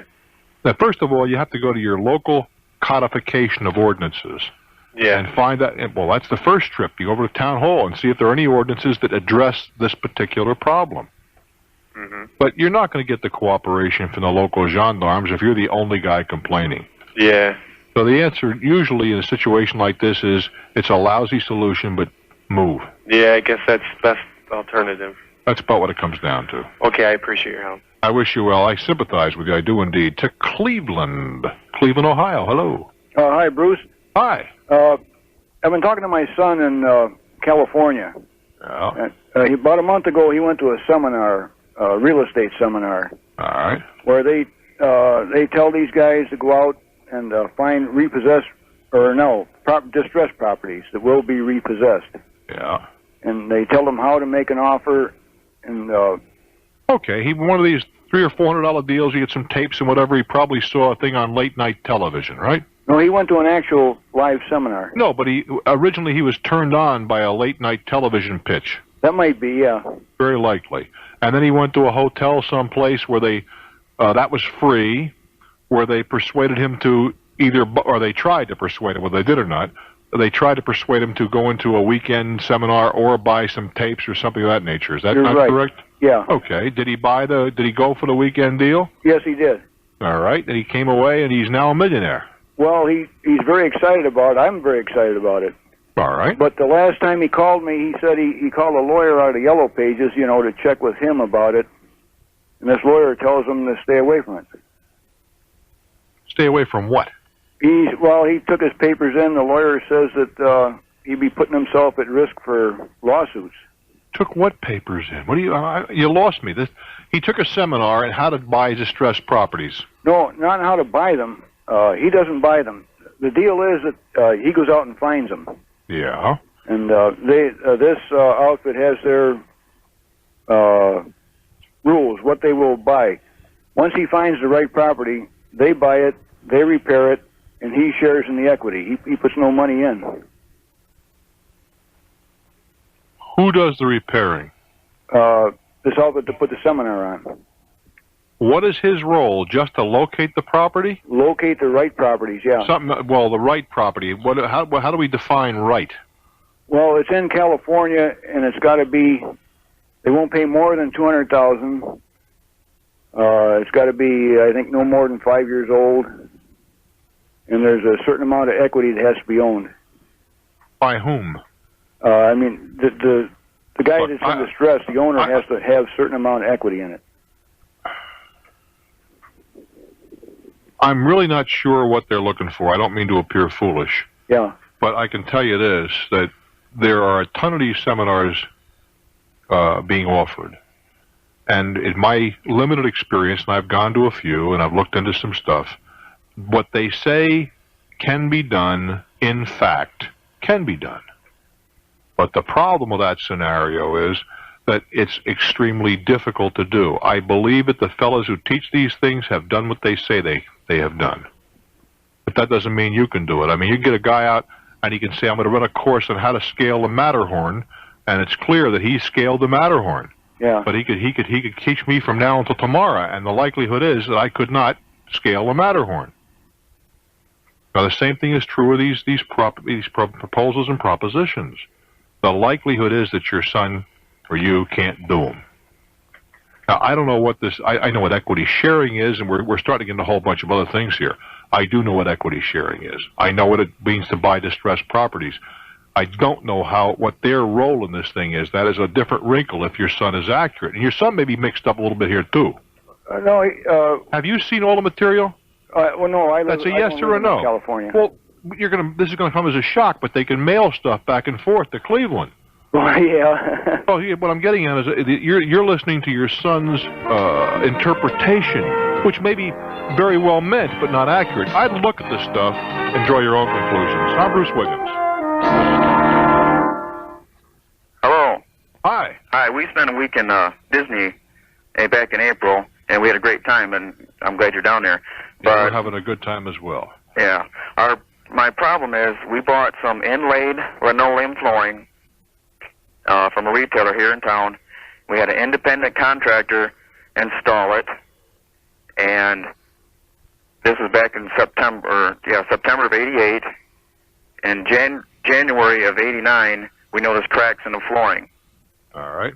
And we called a retailer here in town, and they says, well, call a installer, and I got a hold of the installer, and he came out and looked at it and said it was material defect. All right. And so we called back to the retailer, and a representative from the retailer and the manufacturing company came and looked at it, and they said it was installation problem. And they said they would send me a letter telling me that. All right. Their position is that if it was properly installed, we wouldn't have these cracks. Correct. The installer says, hey, if this stuff was right, my installation would never cause this difficulty. Correct. All right. So now where are we going? And it was up till last Thursday. I called the 1-800 number for the manufacturer before I got a letter from the representative of what they thought was a problem, so I could pursue with the installer. All right. And I'm wondering now, do I sue everybody, or where do I go from here? Have you talked to the installer again? Yes, he says it's not his fault. In that case, yeah, you got to go after them both, or all three parties. Let the court sort it out. Let's start with a given. The cracks exist. Correct. All right. So all we got to do is determine what the cause of those cracks were. Yeah, the representative from the company says it's a cold crack. And what happened is after manufactured, they said it was bent, crushed somehow, and it could have been done in shipping. Who says this? The representative from the company, in the letter that I received. That it could have been done in shipping. Yeah, and so well, then theoretically, then they could be responsible, or the store is responsible. If they don't. But it would seem to me if that were the we're into terms I'm not familiar with. Can one see a cold crack initially? No. Well, in that case, I don't think so. They haven't said you could. In that case, we don't know who's responsible. Correct. That's what Well, that's why I go to court and name them all. I just go to small claims court and. How much money's involved here? It was $908 to get the flooring, and then it was $100 to have it installed. All right, so you got $1,000 involved here. Yeah. Yeah, I'd go after them.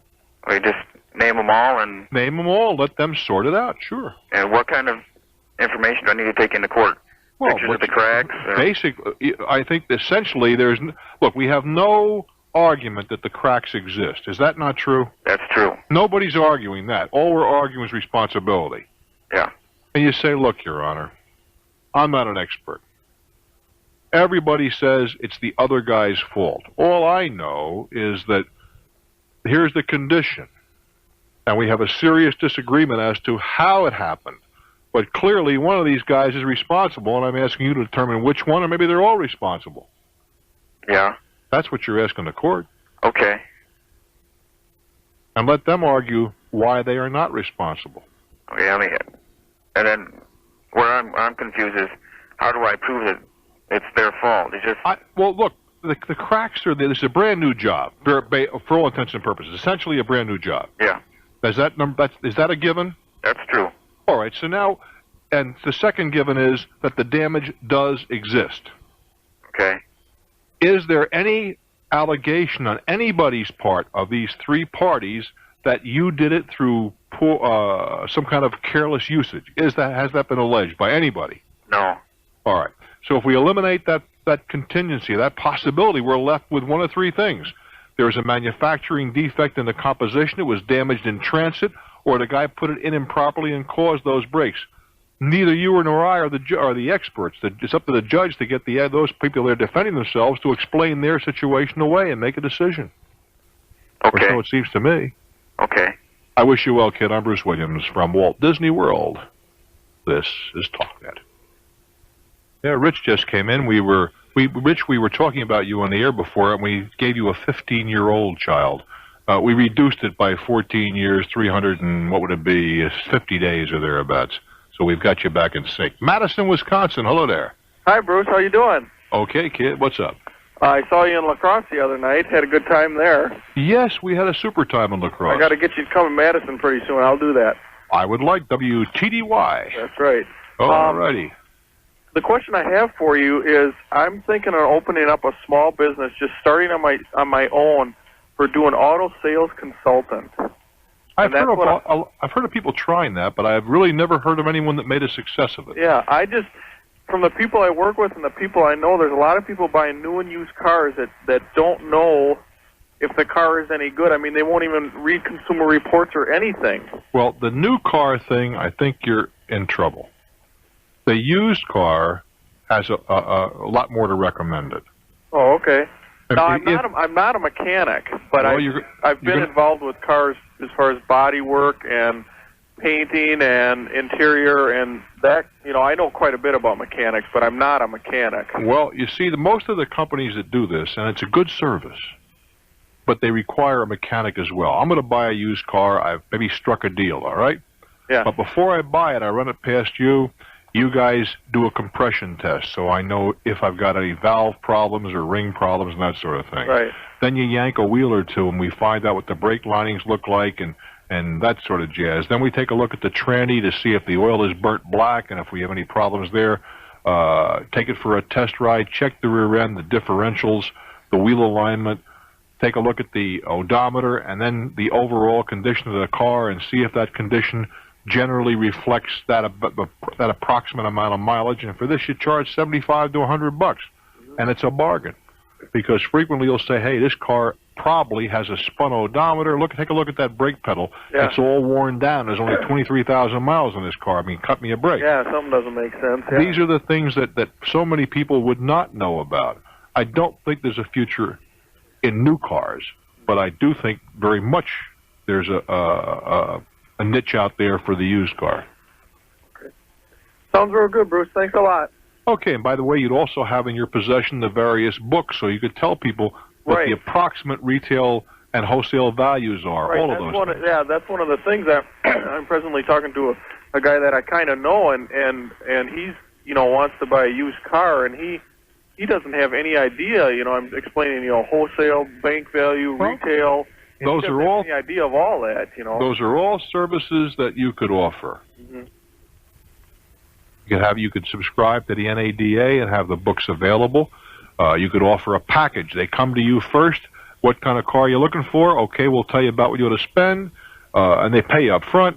And then you can bring as many as 3 to me, and I will evaluate them for you and tell you if they're good or bad and so forth. That, I think, particularly among some younger people, and without going to sound like a sexist, among many young women who just say, I have nobody to depend on, nobody to ask, right. and I'm nervous. I think it's a worthwhile service. Okay. I appreciate your opinion, Bruce.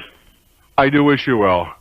We're going now to Russellville, Arkansas. Hello there. Hello, Bruce. How you doing? Hi. I am doing real well, thank you. Great. I got a good one for you here. I have a friend that moved to Arkansas from Tennessee. Now, he had his license revoked in Tennessee about 3 years ago. He's eligible to get it back as of February. All right. He has to file an SR-22. That's a financial responsibility insurance policy, correct. Right? All right. The cheapest he has found is $122. So what? For how long? For a 6-month period. That's pretty cheap. Yeah. That's not the problem. All right. He comes here and he tries to get a job. He can't get a job without a photo ID. All the right. new law. So it's a new law. It's a new law. Well, with the new immigration law, where they have to show proof of citizenship. Yeah. How about a voter registration card? That'll do for proof of citizenship. He doesn't have one. Well, why doesn't he get one? All he's got right now is his birth certificate. Then why doesn't he go down and register to vote? That's an idea we hadn't thought about. Son of a gun. But we asked him there, and I don't believe a voter registration will work to get an ID. Most communities or states or counties at some level will issue a photo ID for those people who don't have other... For example, what do you do with somebody who's impaired? Their sight is impaired. They don't have a driver's license. Right. Well, let me tell you what they told me. To me, it was funny, and they just sent us running around. Oh, by the way, I can tell you the ironclad photo ID. Passport. Okay. Now, there's no way in the world you can fight with that. Now, let me tell you something else. His dad was in the military, so he was born in England. All right. So he had dual citizenship up to 21. He's 25 now. Yep. His birth certificate, of course, shows he was born in England. In Great Britain, yeah. Okay, so we go to try and get a photo ID. All he's got is the birth certificate. Yeah. So they say that he needs some other form of identification. Non-person, this boy, yeah? Right.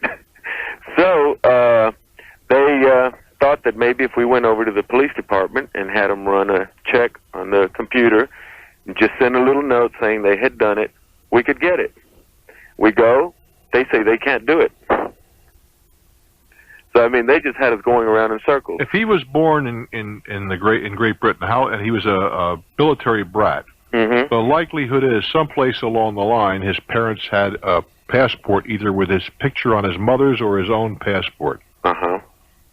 Does he have, or are his parents still alive? Yes. Are they still around someplace? One's in Mississippi and one's here in Arkansas. Well, and ask for their photo or their passport. Okay. And go down and get a passport in his own name. It's the best possible identification. It carries your signature, it carries a picture, and it says that you are a guaranteed, bona-fide, 100% United States citizen. Okay. Now has everything on there. Passport. Can you apply for it with just a birth certificate? Well, not one from Great Britain. Okay. Okay. Unless you're applying for a British passport. He's whispering. People get serious. He's whispering over here to me. He said he had one and he lost it. Boy, I'll tell you, this guy isn't wrapped too tight. He lost his driver's license, his passport. Right. Really? Tell him to grow up a little too, huh? Serious. Okay, so that would be, if he can't get a driver's license and the community doesn't issue one, passport would be his best bet. Really would. Phone bill, and was over $100. What is it normally? Oh, between 25 and 30. All right. So who you been calling, you rascal? Nobody. Nobody. With a whole bunch of third-party calls from people I didn't know about to people I'd never heard of. Okay. Well, the phone company is usually pretty understanding about that. Well, they are. I called them up, and they said, "Oh, take them off." And I took them off and paid them what I owed them. Okay. The next month, they had a bunch more on. They had about $150, and they were calls from out of state to somebody that I'd never heard of. I even had a couple of calls to Puerto Rico or somewhere. And one of them was $29 for one call. My goodness. I don't know who did them. But, oh, well, they said take them off. And then I got a bill for $101. They said if it's not paid by the 20th of June, we'll cut off your service. All right. So that's after I'd already told them, what happened. I understand. And then I went to Public Utilities and showed them all the bills. Well, you shouldn't have done that. You got to get back to the phone company. Well, I went back to them about 6 times. All right. They said, oh, you can put a block on. I said, how do you do that? Oh, they said it's $12 and something to put it on, 97 cents a month to keep it on. You have to put a block on? That's what they tried to tell me. I said I wouldn't do it. For what? So they couldn't make calls. Well, that's not your problem. That's what I said. So I went to Public Utilities, and finally a fellow from the company called me up. And the next month they were off, but it took me 2 months. Okay, so what? Well, I mean, I don't think they should do that. I mean, it's a nuisance for the... Well, you're right, but I mean, let's face it. You realize how many telephone bills they handle? I know, but... And then some things are going to go wrong once in a while. Yeah, but it shouldn't take them 2 months to straighten it out. Oh, please, will you? Have you traveled very much? Oh, a little bit, not a lot. Where have you been? What countries? Well, nowhere outside of this country. Well, I've been to California 3-4 times. Well, that's nothing. I'm talking about travel. Have you been to Egypt? Have you been to Italy? Oh, no. Well, let me tell you something. Or South America. You get down to any one of those places, and then you tell me about telephones. The system here is so superior.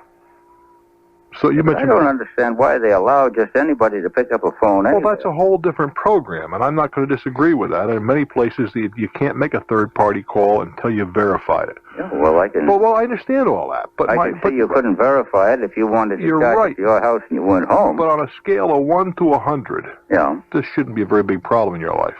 Oh, no, but I mean, it just surprised me, and I wondered how come they let them do it. Well, you asked them that, not me. I did, but I didn't get much satisfaction. Well, I really wouldn't lose a lot of sleep over it. It happens.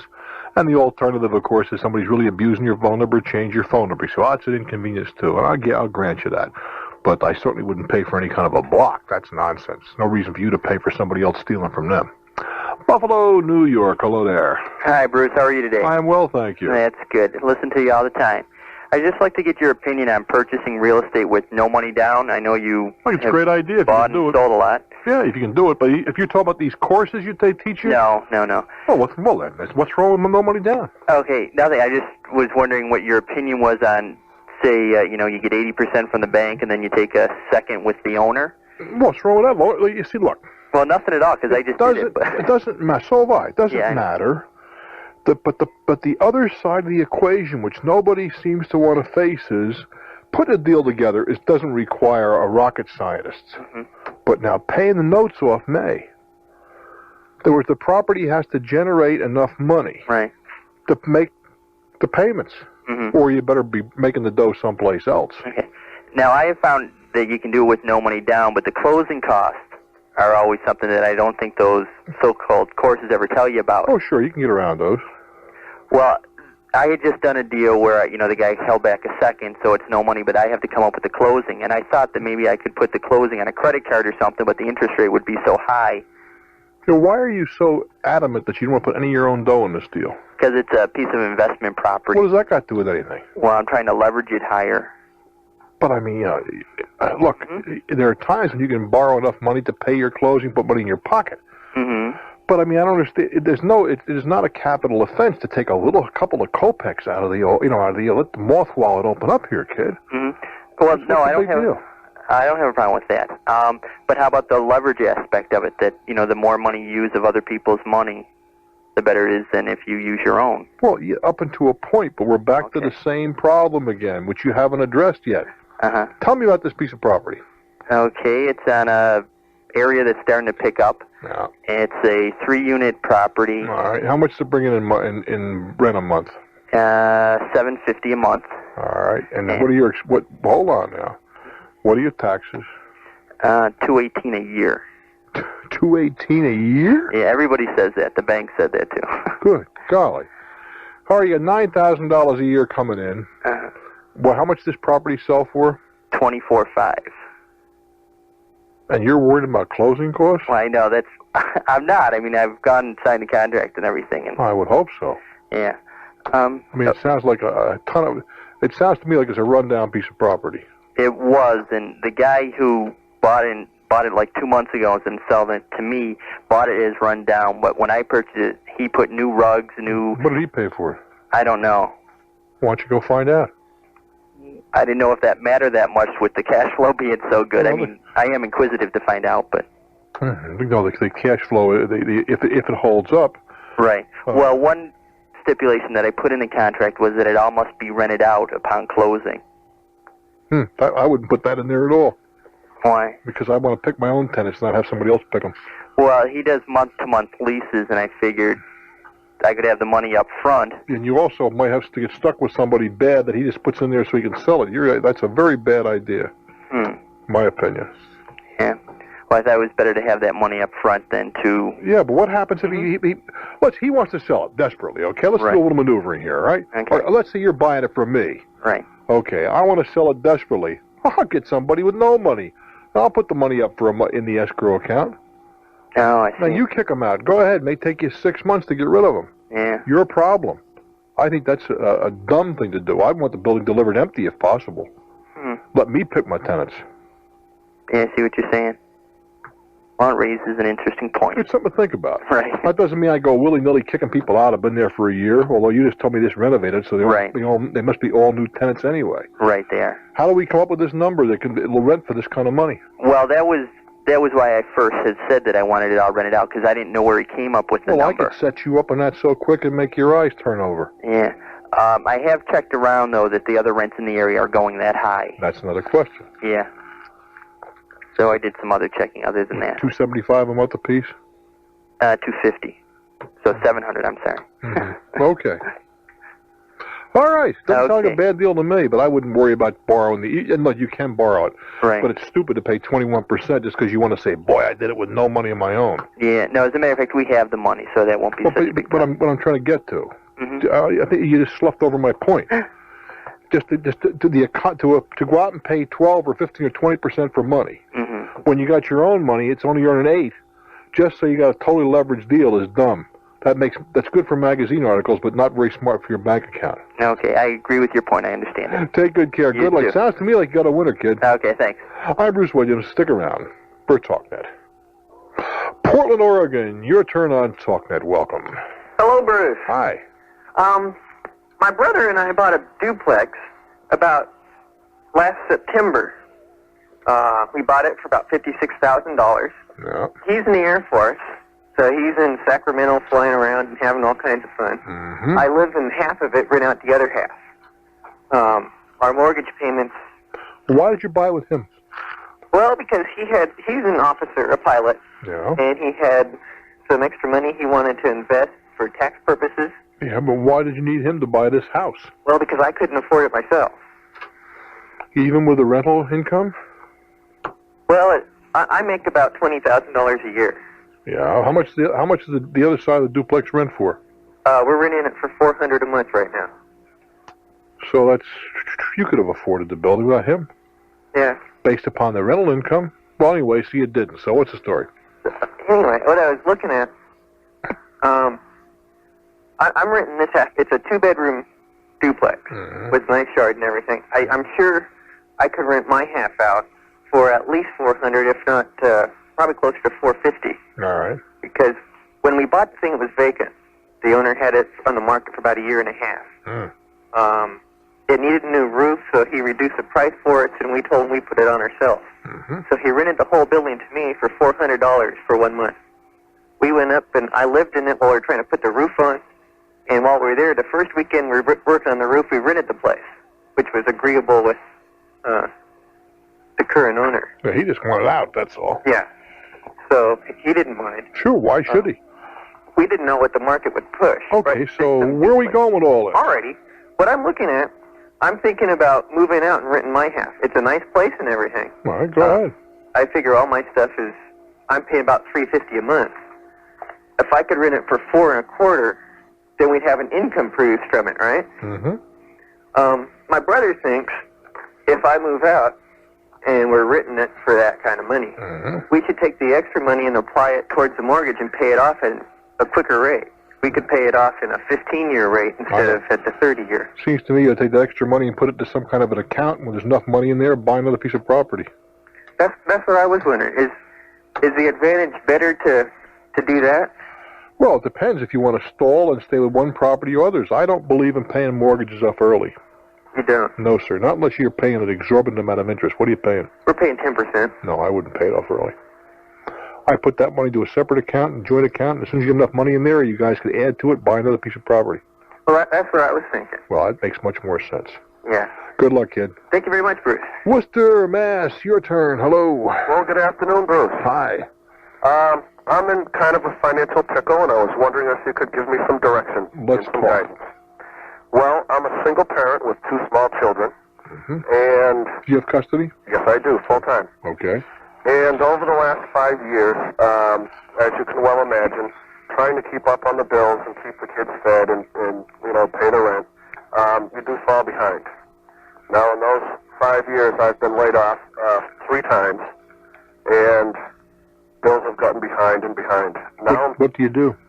Well, I've switched jobs every time. I was working in the plastics field in an office environment, and then when I got laid off from there, I went to the same type of job, production control. And when I got laid off from that second job, I went into the aircraft business. I had been trained as an aircraft mechanic in the service.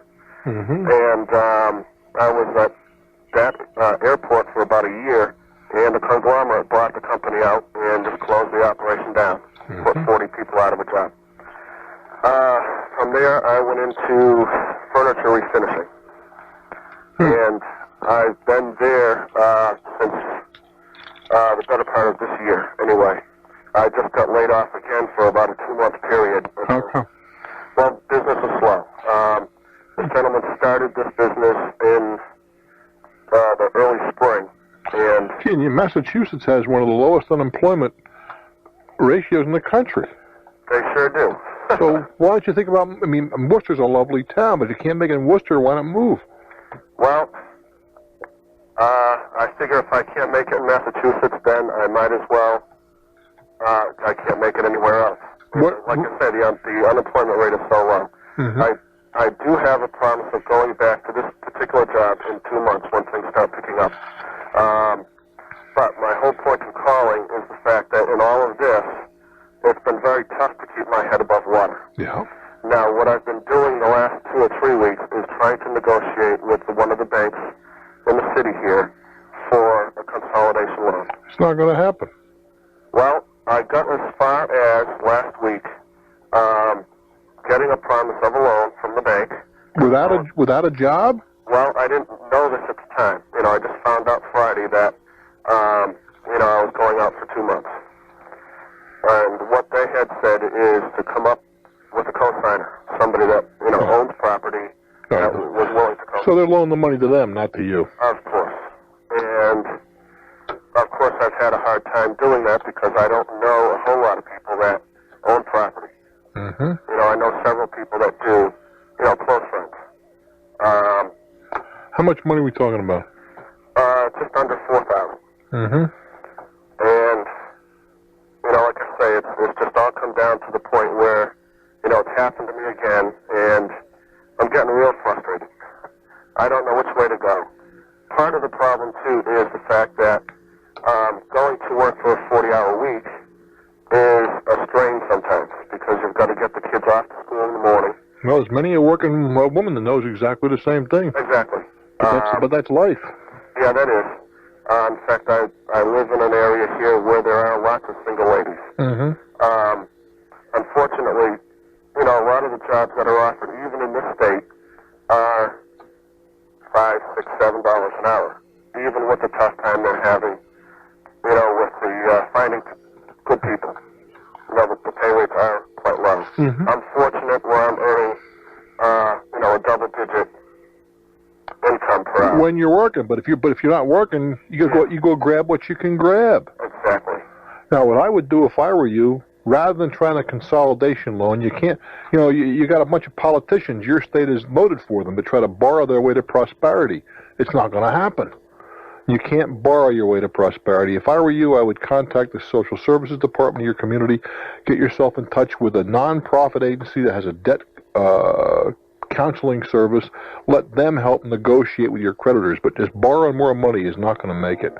Then grab yourself any kind of job you can to keep body and soul together till your old job opens up again. Good luck, my friend. I'm Bruce Williams for Talknet.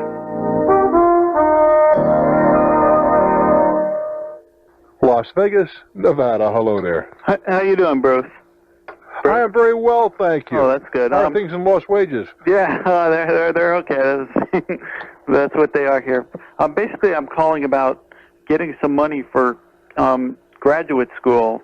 See, my parents were going to pay for it, and they paid for my undergraduate education. And now I found out that they've sort of changed their mind, and I'm sort of in a hard place here because what's wrong with you paying for it? Well, it's going to run about $100,000. What kind of grad school? It's medical school. All right. So, I mean, the first tuition payment is due soon. Well, so why don't you? I mean, you don't have any money, right? Well, I have enough to make the first semester's payment. You're admitted to med school. Yeah. Why don't you go into one of the military programs? Okay, now I talked to a couple of them about that. And see, the problem is they see my parents can pay for it, and they're a little reluctant. The military? Where you sign a commitment that you put so many years in when you graduate? Yeah, like the ROTC programs. Well, there are programs specifically for physicians. Okay. And that requires after you graduate, you put in 4, 5, 6 years in the service as a physician. Okay. Now you might look into those. There are also in some of the smaller communities around the country, they are prepared to subsidize you, but you also enter into a contract that you'll put so many years as a GP in their community. Now, how would I find out about something like that? I think that you look at any one of the medical journals, I think you'll find advertisements for that. Okay. That sounds good. Either way, if you're a good student and so forth, the military has a pretty viable program. That's good because my parents said, "Well, go out and get loans," and I mean, no one's going to give me anything. Well, there are loans. The first place I would do is call. Where are you going to go to school? To Georgetown. Oh my goodness, she picked this expensive school. Yeah, and yeah, G-Town is my daughter graduated from Georgetown. Okay. Expensive school. Well, but there are I would immediately get on the phone and talk to, because these are the questions that are directed at financial aid officers, particularly at med school. Yeah. And they will know the sources and who to put you in touch with. Okay. See, because I've told them the whole thing that my parents can afford to pay for that. And as soon as they hear that, they're like, "Well, we can't." I mean, all the government loans and things are out. Not if you're fully emancipated. Are your parents still claiming you as a dependent? Yeah. Well, isn't that nice of them? I know. That's it. See, and I still live here with them when I'm not. Well, then you have to move out. You think that's the thing to do? Well, you got to be either emancipated or not. Why would your parents advance? I don't know what happened. They planned on it all along, and a couple days ago I found out that. Will they loan you the money? I asked them that too, and they were talking about signing a note, and they just said, "Well, we've done all this for you, and so it's your turn now." Well, good luck, because I wish I would have done it 4 years ago. Why? What would you have done differently? Maybe I would have headed into a different field or something. Why? I mean, this is still the field that interests me, but I mean, if I would have known that I couldn't get all the way through it. Well, there's no reason why you can't get through it. There really isn't. There are enough people who have done it on their own.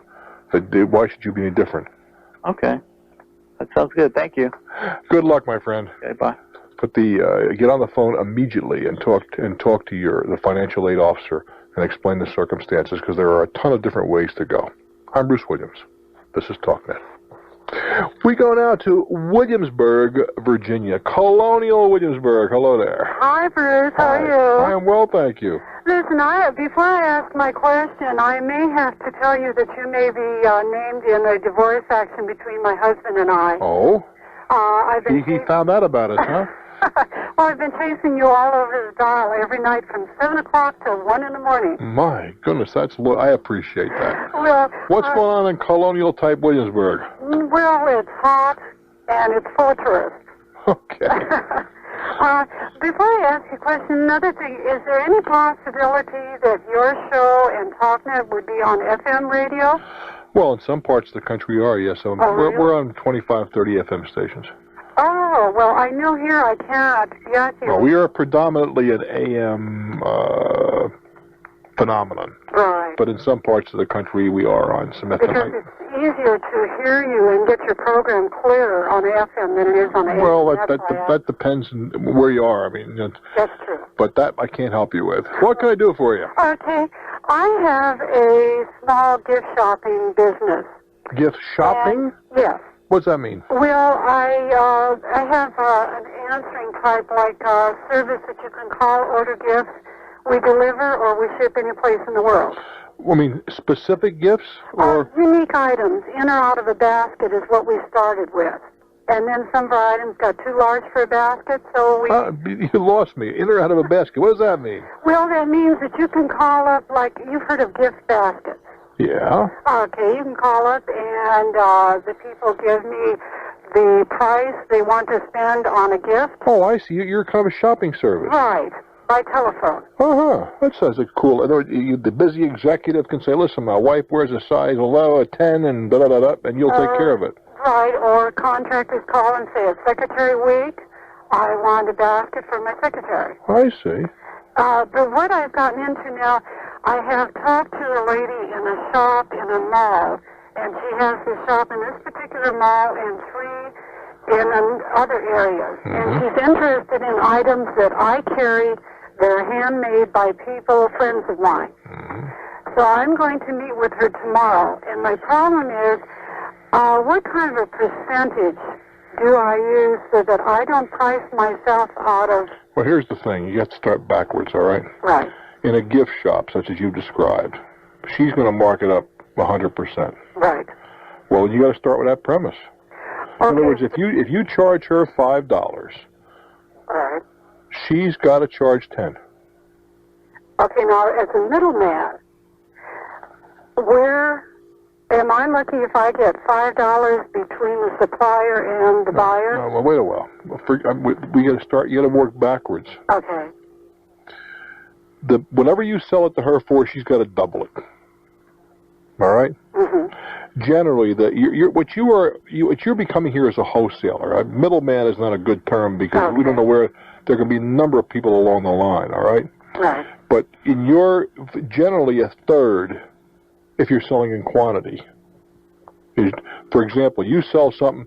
Let's start with let's back into what something probably costs. All right. Okay, but let's hold it. It won't be in quantity. Pardon? It won't be in quantity. Well, then you got to get more. Oh, probably 4 or 5 of one type of an item. Then you got to get even a bigger percentage. Really? Customarily, backing in $10 item, storekeeper paid $5. The wholesaler paid, let me see, in this instance, somewhere around $1.60. Mm-hmm. I'm sorry. Excuse me, that's not right. He paid somewhere about $3.25, $3.40. In other words, an item that ultimately retailed for $10, the broker or the distributor probably paid about $3.25 for. Unfortunately, you're in a very difficult position in that it's hard, if not impossible, for American handmade items to compete in the marketplace. True. Except that this store does feature a small quantity of, a sprinkling of items that are not in quantity, that they may have 3 or 4 of them. Well, that's not the issue. The issue is, how much you have some lady making these things, right? Well, a variety of people. My biggest problem is, say I have a rabbit that is stuffed rabbit. Yeah. Has all crocheted items on it. The supplier will not take any less than $25 for it. All right. They get $25. It's going to be a retailer for somewhere around $60 or $70. Right. Will it support that kind of a price? Okay. It'd be more than that. Yeah, probably about $69.95 retail. Mm-hmm. You got to sell it for $35 at the minimum, and they're going to sell it for $70. Yeah, that's the price I put on it. I thought that was reasonable for me. Well, see, the problem is, though, I must turn you loose. Sure. That same $25 rabbit, I could have the exact same quality done in Taiwan for $5, $6. Mm-hmm. That's the problem. Yeah, except, like I say, I haven't met with her. She seemed interested when we talked. Well, talk to her. No. I'm just telling you the standard markups. If you try to cut them very much, you're going to go broke. That's true. I wish you well, dear. Thank you. Hang in there. It's a difficult problem with this whole American thing because of our standard of living and whatever. Handmade stuff, almost impossible to compete with the Orient. Wichita, Kansas. Hello. Hello, Bruce. Hi. I've got a little question. I've got an invention. Okay. And I'm looking at going to work for a company that has a policy that they essentially own any invention that the guy comes up with. Yeah, but it's because you're in that kind of a situation where you're doing thinking on their time. But okay, this one came up before you took the job. Yeah. How can I apply for a patent? Well, it's not ready for that point yet. Well, it doesn't have to be perfected to apply. Well, I know. I've just got some sketches and some ideas, so that's all I have to do. That's enough to go to a patent attorney and explain your situation. And there may be another way to protect it. People will say, well, mail something to yourself in a certified or registered mail and don't open the envelope, which may be sufficient. I don't know. But I'd get a legal opinion on that if it were me.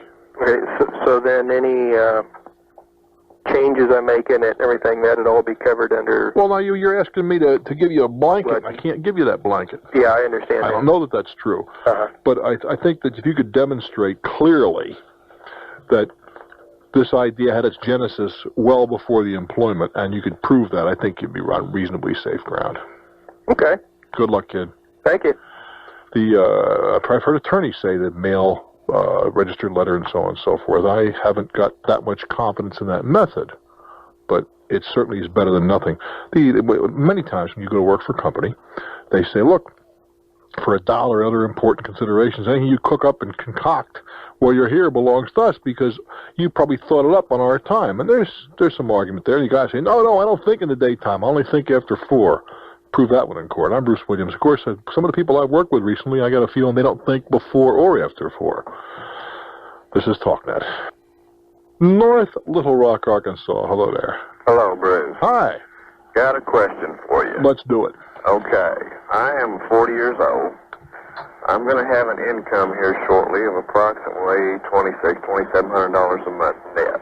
From what source? Well, it's a medical retirement.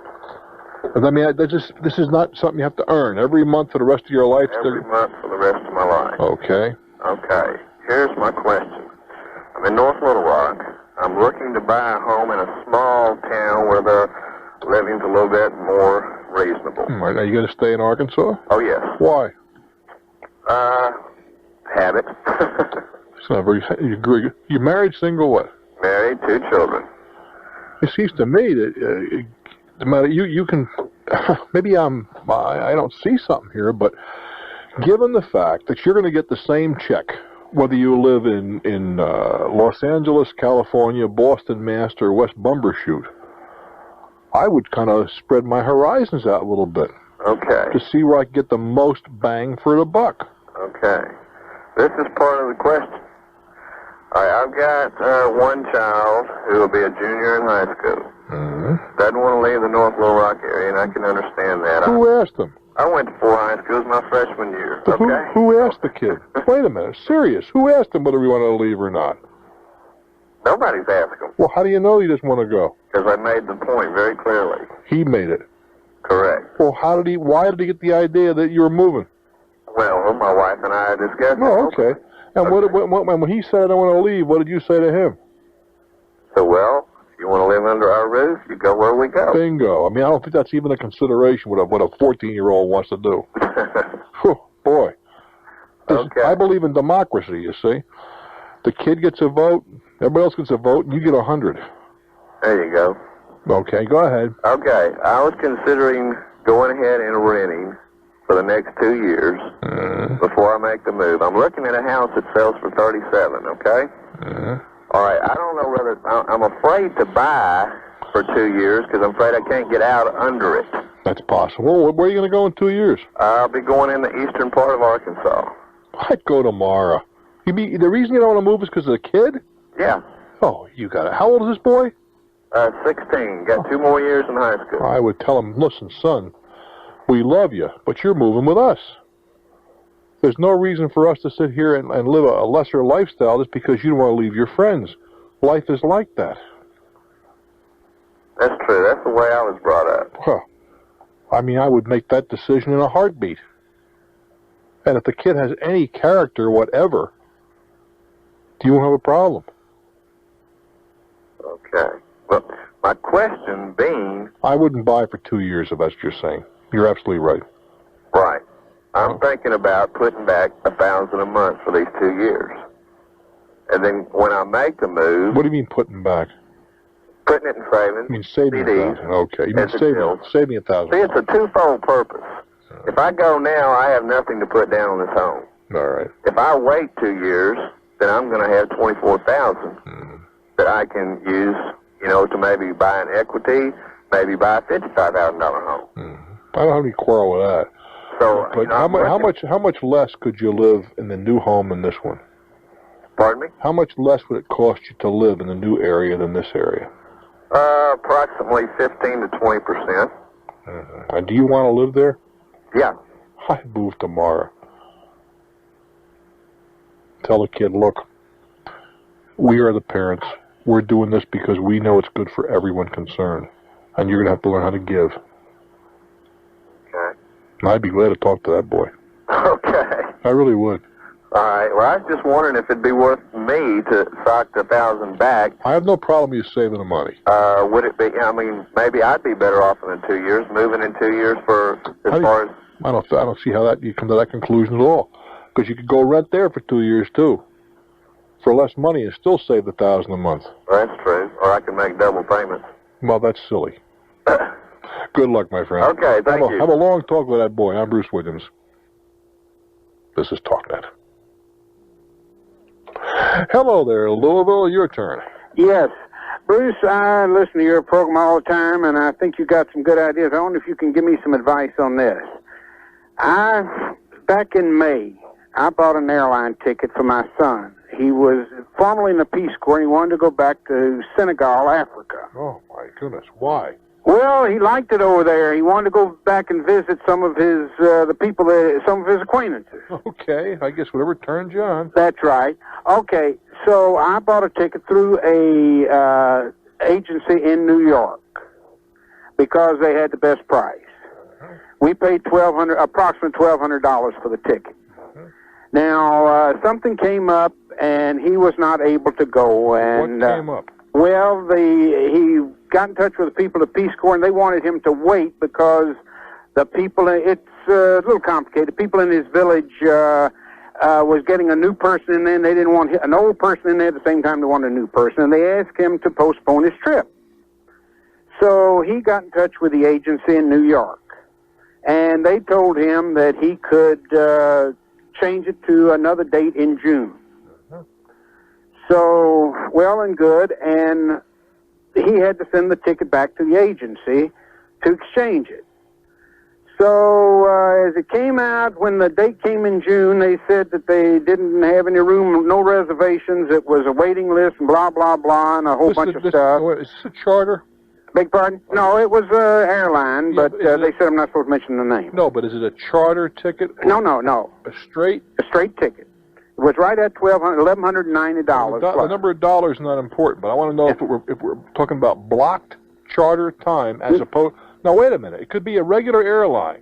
Yeah. But the agencies block off seats, and that section of the airplane is chartered. Well, now, not that I know of. They didn't tell us anything like that. Were there restrictions issued when you bought the ticket? Not that I know of. When you first bought the ticket? No restrictions that they told us about. And why didn't you just get your money back? Well, that's what I'm trying to find.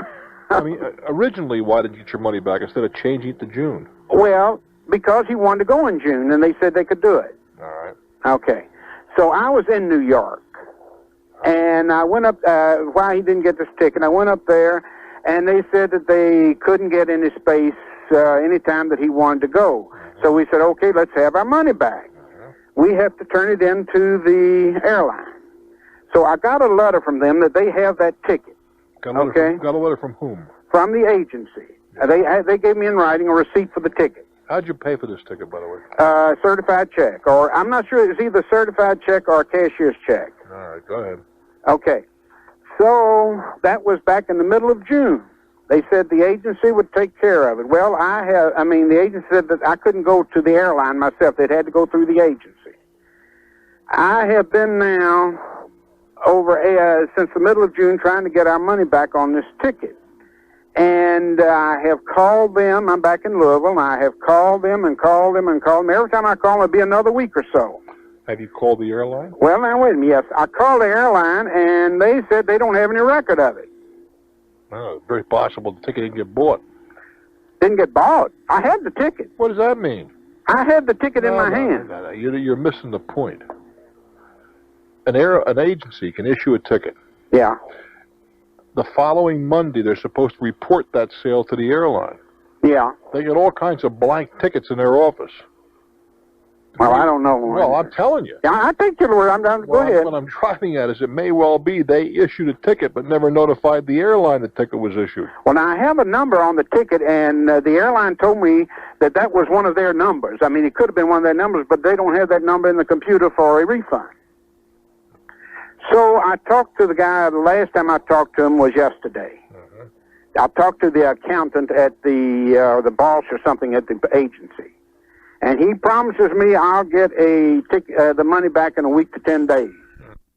Actually, we had a ticket in the reservations, and he was going, and then this came up that he couldn't go right at that particular time. I don't know what to tell you. I really don't. The airline says that they never got paid? No, they didn't say they didn't get paid. They don't have the ticket, that number. Why don't you just go to the airline and say, what can you do to expedite a refund? I have, and they said we have to have something from the agency. And I call the agency and says, don't worry, it's taken care of.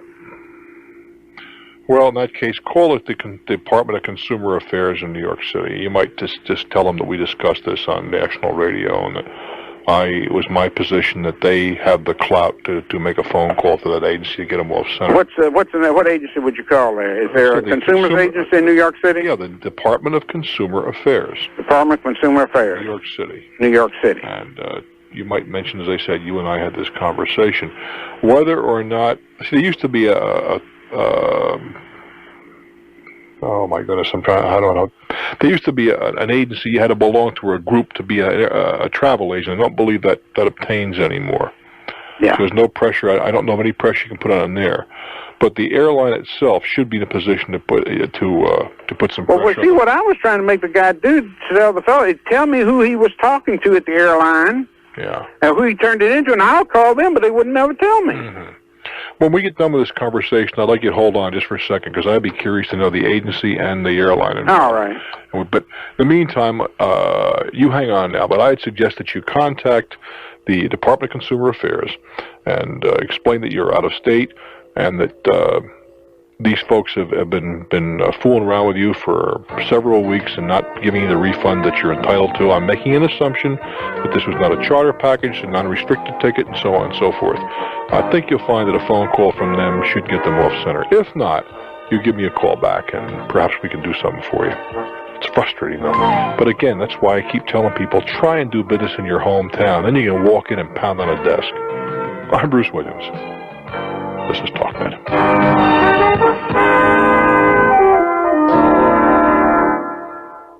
Of the house for a percentage of the house, of the cost. I see. Who's looking over the builder's shoulder? I see. Right now, in the scenario that you and your husband have planned, mm-hmm. Who is looking over the builder's shoulder? No one, us. Well, that's to be, but you're not looking over his shoulder. First of all, you're not qualified to look over his shoulder. Correct. And secondly, you don't have the time. Mm-hmm. That's what the architect is for. And if I were spending $150 on a building, I have my architect as a supervisor.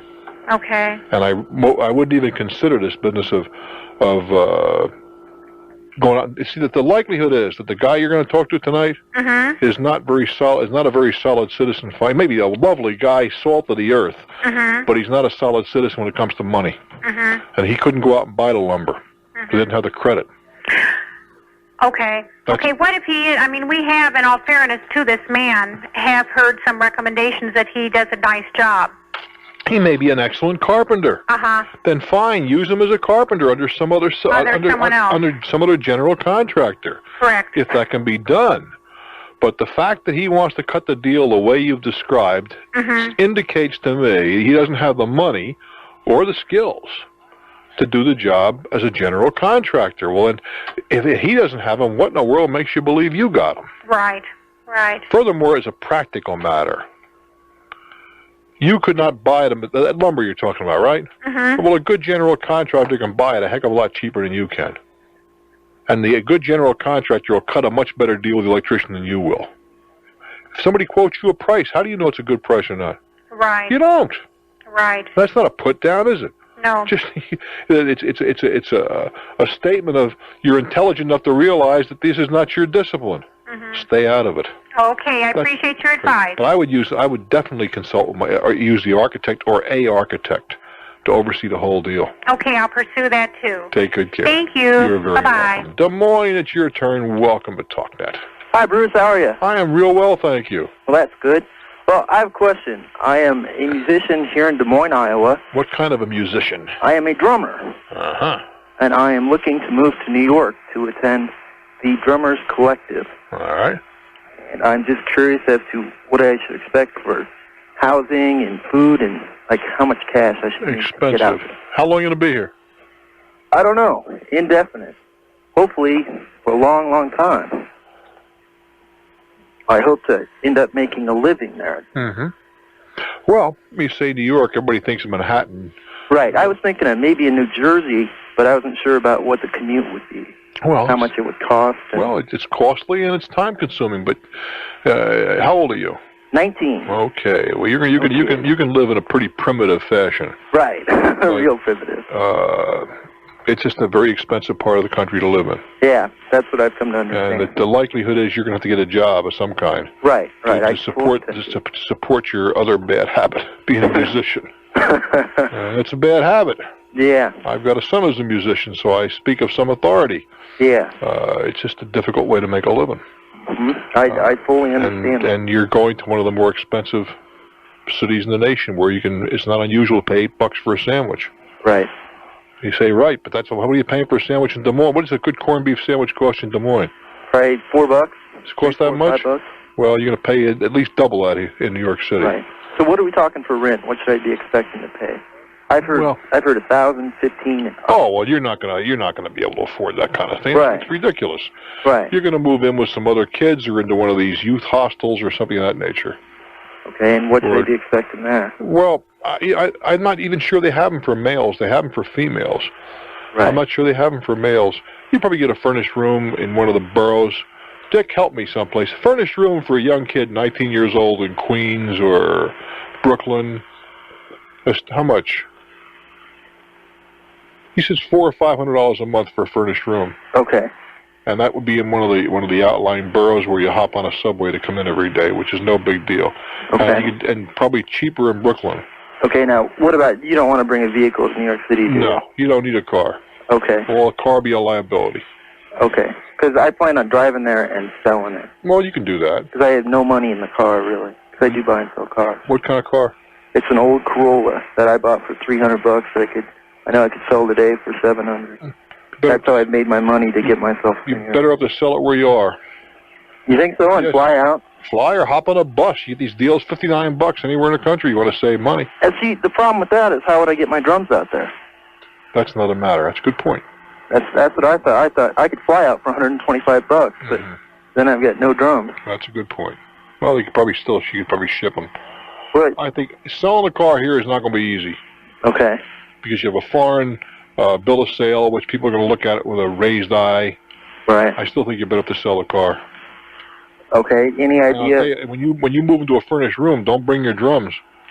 Well, I just kind of planned on having them there, not really playing them, but having them physically in the As soon as you walk into with a drum, your landlord take one look at you and say, hey, it's an adventure, son. Okay. It's an adventure. Okay. I hope it works out well for you. Well, I thank you very much. I think, though, I disposed of the car in Des Moines, where it's in Iowa, where it's registered. I think you find it a lot easier. Okay. Take good care. Thank you, Bruce. Yeah, 19 years old, moving to the big city. An adventure. Why not? I envy you. I'm Bruce Williams. This is Talknet. All righty, we go to Indianapolis, Indiana. Hello there.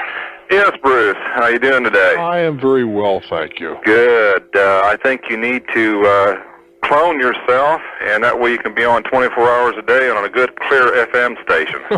Well, first of all, I'm an AM type, although we are a number of FM. Talk is an AM phenomenon, and I think it will continue to be, and there are some very, very wonderful AM stations around the country, let me tell you. Yes, sir. In Indianapolis, you got IBC, which is one killer type radio station. Yeah, it is. I'm a truck driver, and that's where I listen to you early in the morning, 3 to 4. Uh-huh. Yes, sir. My problem is, sir, I have moved into the city, and I guess being a city fella, or a country fella, I'm having a little bit of a problem. I got neighbors out here that have dogs that just run rampant. I got one dog down the street that's big enough to be a Shetland pony, and a couple of them have bit kids. And the lady that lives next door to me has got 10 dogs. I just counted another one when I came home from work today. Oh, wait a minute, stop right there. That's got to be contrary to every single law that the city has. No way you can have 10 dogs. Yes, sir. I have contacted everybody, Humane Society. I even entrapped one dog in my backyard, waited 2.5 hours for the dog catcher to come, and when he finally got here, he took him. He said, this is one way to, take care of the dogs. And the next morning, the dog was out running loose again. So I'm I'm kind of in a dilemma to what in the world I could do. Have you called a councilman? Councilman. A city councilman. Oh, no, I haven't. Well, that's the guy to call. I mean, these are the guys that have control over all the agencies you described to me. Oh, okay. Because clearly, if they have 10 dogs, if that's not an exaggeration. Yes, sir. If they have 10 dogs, I cannot believe there's any city in the country that allows you to harbor 10 dogs in one household. We was told by the supervisor at here in Indianapolis that unless a lady sold animals, that she could have as many as she wanted. Well, boy, that's a loose. I mean, I'm not very big for government, but that's pretty loose law. Yeah. 10 dogs is a kennel. Yeah, I hear you. Yes, sir. So you say it's a city councilman. You talk to the councilman now. If this person is correct that told you that in your city that you can have as many dogs as you want and whatever, man, maybe it's time to move. Yeah, Do you own the house? Yes, sir. I just bought it. Oh boy. And when we moved her, she had 2, which I can live with that because I've got a dog too, you know. But it's got to where even when I go out in my backyard, if the wind's blowing from her direction, might as well pack up and go in the house. Well, that's also there's got to be some health laws against that. Against leaving dog excrement all over the place. So do you think Board of Health might be another one I might call? Sure, absolutely. Okay. Because that's obviously unsanitary. It attracts other pests. It certainly is an environment where flies breed inordinately quickly and so on and so forth. These are all things that you ought to be looking into. Yeah, it's hard for me to believe that she's not busting a whole bunch of laws. Yeah. And you talk to your councilman and say, I want to know what laws she's breaking. Okay. And that's his responsibility or her responsibility to tell you. I never even thought about that. I had heard you say about councilmen before on your program, but it just never registered to me. Well, the idea being that if you're dealing with governmental people, somewhere along the line, someplace, and except in a couple of exceptions, is an elected official who supervises them. That's the person you ought to be talking to. Well, I sure appreciate your help. I hope I can get something done with this because I like living here. The neighbors are great. It's just the dog problem. Just this one neighbor. Yep. Well, how about the other neighbors? How are they looking at it? How do they see all this? People on the other side. You're on one side. How about the other side? Well, I've talked to a couple neighbors, and I've asked them. They said if we get a petition, then we can go before the I forget what they call it here in town. I can't think of what it is. City council, probably. And we could get a thing against them, but I get things wrote up, and then nobody wants to sign anything. They gripe and complain about the dogs barking all night long, but that's about all I can get out of them. Yeah, well, that's always the case. Everybody like the big mouths, but when you ask them to put it on the line, they don't want to do that. Yes, sir. Good luck, Tiger. Okay, Bruce, thanks a lot. It's been a pleasure. I'm Bruce Williams. Stick around. We do need you.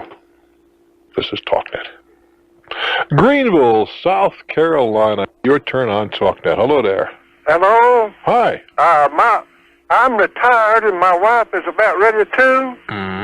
So we still owe about $8,000 on our new car. When did you buy the car? Bought it in '86. So we figured maybe we could withdraw money out of the bank to pay it off, or go ahead with the payments. Which would be better? Well, the chances are you're better off to go ahead with the payments. Reason being that the likelihood is that your loan was constructed in such a fashion that you borrowed the interest as well as you borrowed the principal. So most of your payments up until now have been just paying off interest. So if you cancel now without going through the mechanics of the thing, you penalize yourself rather severely. Yeah. How about withdrawing a CD and paying it off? No. I'm trying to tell you, because you've already paid the penalty by having the loan out this long. Oh, yeah. The chances are it would not pay you to do that. Okay, thank you. Oh, we don't have any spot. Look up the thing up there. It says there's a brake left. No. There used to be a time when we used to work here with little blocks of wood, you see. It was real simple. Little blocks of wood just told you what to do with a little card on top. Now we have computers and screens and operators and all that sort of thing, and life is not only confusing, but frequently we go wrong. Hello, Dayton. How are you?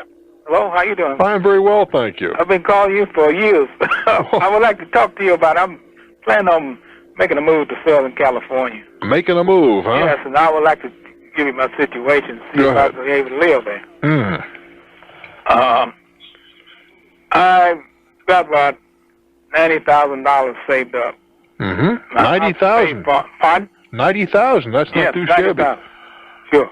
And my house is paid for. I have to sell it. And I want to know what the best thing to do. Rent a house up there, could I be able to buy one there? Well, when you go to Southern California, you're in Dayton, Ohio, in the Midwest, right? Right. When you go to Southern California, I want you to hang on to your socks, wallet, and eyes. Because when you see what real estate costs out there, you couldn't buy a two-family garage for what you could buy a big home in Dayton for in Southern Cal. The real estate prices are they're ridiculous. That's the only way to describe them. Right. Absolutely. Now, this is not any reason to stay home. Don't misunderstand me.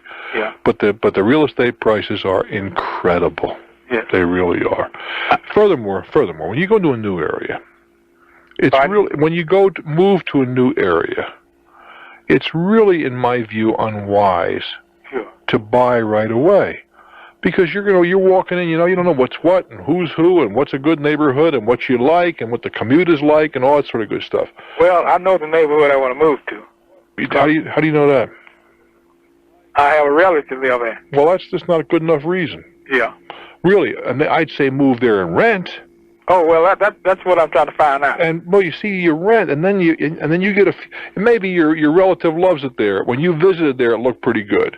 Yeah. And when you move there permanently, man, you sit there and die with a place. Far better off to go out and get yourself situated, rent a house for a couple of months, 6 months or so, get your feet on the ground. Do you have a job waiting for you? No, I'm retired. Oh, you're just going to retire out there? I'm retired now. I've been retired about 5 years. Where in Southern California you going? Rialto. San Bernardino. Yeah, it's an expensive area, babe. Yes, I know it is. I wouldn't even consider buying, not at the outset. Go out and rent and. My income about $1,500 a month. See, you're gonna. About my wife and I got $90,000. When I sell my house, I probably have over $100,000, in cash. How much is your house worth now? I said $45,000. How much do you owe on it? Don't owe anything. Well, and you have more than that. I don't owe nobody nothing. Then you'll have about $135,000. Yeah, that's what I mean. Sure. That's just an important amount of money. Well, I'd go out and take a look around. Matter, have you been out there looking around before? See, I'm nervous when who's out there? Your son or daughter or something? My daughter lives there. I see. That's a good reason. I'm nervous when people decide to pick up stakes. I have no problem with that. But moving into something they're not familiar with. Yeah. Now, you want to be near. I love Dayton. Now, these have been good to me, but, we just want to get close to the daughter when get a little older and somebody kind of help us take care. Sure, that I can understand. Right. Just get out there and rent and feel your way along. And who knows, you may want to find yourself a little part-time job, keep yourself occupied. Yes. Good luck, my friend. Thank you very much. Have a great time. It's tough. And I can understand this wanting to be near your kids, because certainly I'd like to be around some of mine. They're good people. But boy, you're going to find culture shock when you go from the Midwest to Southern Cal. Whew. Boy, look at those prices. Hey, I thank Mr. Thompson and Mr. Brennan for doing a fine job. They always do. Not easy, but give it your best shot. Do what's right. This is Bruce Williams. Keep in touch. Let's go to Dubuque, Iowa. Hello there. Is the river frozen? No, not quite. Uh-huh. It's not too bad out here right now. Is that so? Yes. I'm a first-time caller, Bruce. Yes, sir. And in the past, I've heard you comment on a comic strip, Prince Valiant. Yeah, by Hal Foster. Yes, and I didn't have any problem. I was just going to talk to you. 40 years ago, I was in service, and our logo for our squadron, or whatever you call it, was Prince Valiant. Is that right? Were you in the Air Force? No, in the Navy Air Force. Uh-huh. Yes. Yeah, they had that. I think there's a guy that's running our country right now that was doing the same thing about that time. Is that right? Was some guy named Bush, George, wasn't he a attack bomber pilot? I'm not sure. Yeah, as a matter of fact, he was. I'm sure he was. Yes. Well, I didn't have a problem, but I just wanted to comment on that. I didn't think anybody remembered Prince Valiant anymore. It's still active. It's still printed in the comics every Sunday. Oh, we don't get it here. Well, you got to talk to your local newspaper. I guess we'll have to. It's certainly alive and well, and I read it this past weekend in Reno, Nevada. Oh, I'll be darned. Oh, I didn't know that. Yeah, he's a lot. Well, Mr. Foster has gone on to his reward, but the strip is still being drawn. Well, good. I wish you well, my friend. Thanks so much for your call.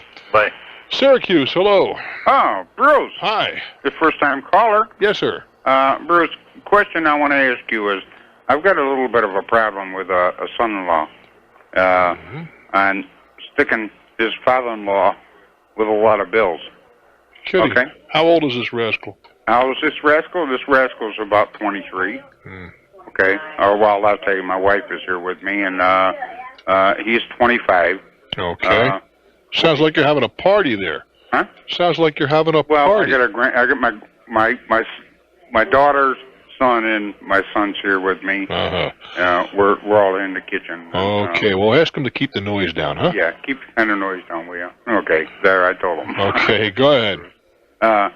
My wife, my problem is what do you do with a person?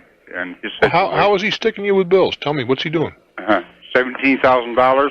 Oh, but how did he do that? How did I signed for a note. Oh, that was your fault. That was my fault. I was my mistake, but I thought everything was going fine at the time.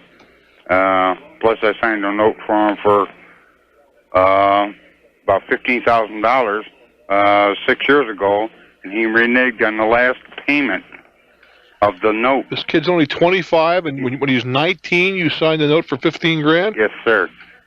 For what? To help the kids out because they went bankrupt. They had to go bankrupt. When? Just after they got married 6 years ago. It was, Why did they have to go bankrupt? Because they weren't making no money. Well, that doesn't, but how did they get so far in hock? That was before they got married. He was in debt so bad before he got married. At 18? Yes, he was. How much was he in debt for? I don't know exactly the amount of money, but... Well, why in the world, if the guy was so irresponsible, would you contribute to that irresponsibility by signing things for him? Because Bruce, I thought that the two kids, I thought he loved my daughter. I take it they're not together anymore either? No, they filed for, they haven't filed. My daughter... They're Splitsville. They're Splitsville is what it is. My daughter does not want nothing more to do with this gentleman. I know. You signed for his car? Brand new car, 1988 car, and he just turned to his father-in-law and says, "Here it is." He gave you the car? You got it, brother. And he gave you the car? Yep, the car. They repossessed it. Well, they repossessed it? Yes, they repossessed it because I was the sole owner of the car. Well, that's fine, but why'd you let him do that? There's Yes, there is. Nothing I can do. Legally, there's a whole lot you could have done. You should have paid the payments. I couldn't afford it, Bruce. You're going to have to. Because now... I tried. Hold it. What they're going to do now, but you're going to be worse off. I know it's going to happen. They're going to sell the car at auction and bill you for the difference. That's it. It's a bad situation. What happened? All you can do is sue your son-in-law. That's what I'm going to end up doing. Where you have to take them to once I find out what the balance is, they tell me I got to take them to Supreme Court. That's right. You're talking grands, money. Yes, house. you are. You certainly are. And I'm taking him also to some other bills that he's put me to. Well, you learned a lesson. What can I tell you? I learned a lesson, a very, very bad lesson. Which versus just people. I'm a 47-year-old man. Than anybody else in their right mind that got kids that would do this. Please don't let them do it. To get burnt. What I've done. I thought everything was fine. Wonderful. If you understand what I'm talking. I understand precisely what you did. You did out of love. I helped the kid. They bought a little house and they worked on it, and I worked on it with them. What happened to the house? The house? He owns it. He owns the house? He owns the house. It's not in her name. How much? Wait a minute. How much equity does he have in the house? He was appraised at $39,000. How much do they owe on it? About $7. About $7? Yeah. Well, in that case, the guy's got assets. Go after him. Yeah, but we've already went to court for this. Oh, okay. Did you win? No. He's got the house.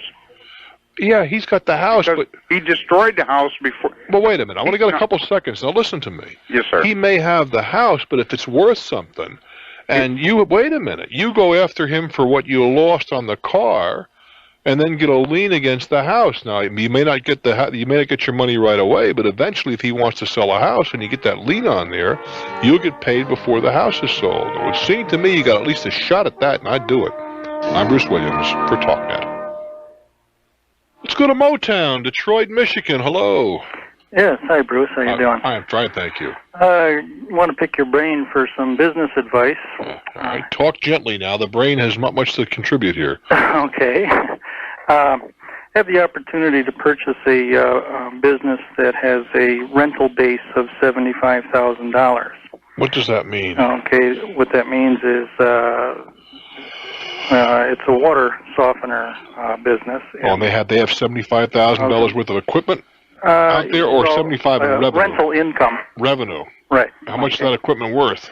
Well, that remains to be determined. Probably around $95,000. Depreciated value. Right. All right. Okay. And what I want to know is if you have any idea on how to put a value on this as far as what to pay for this.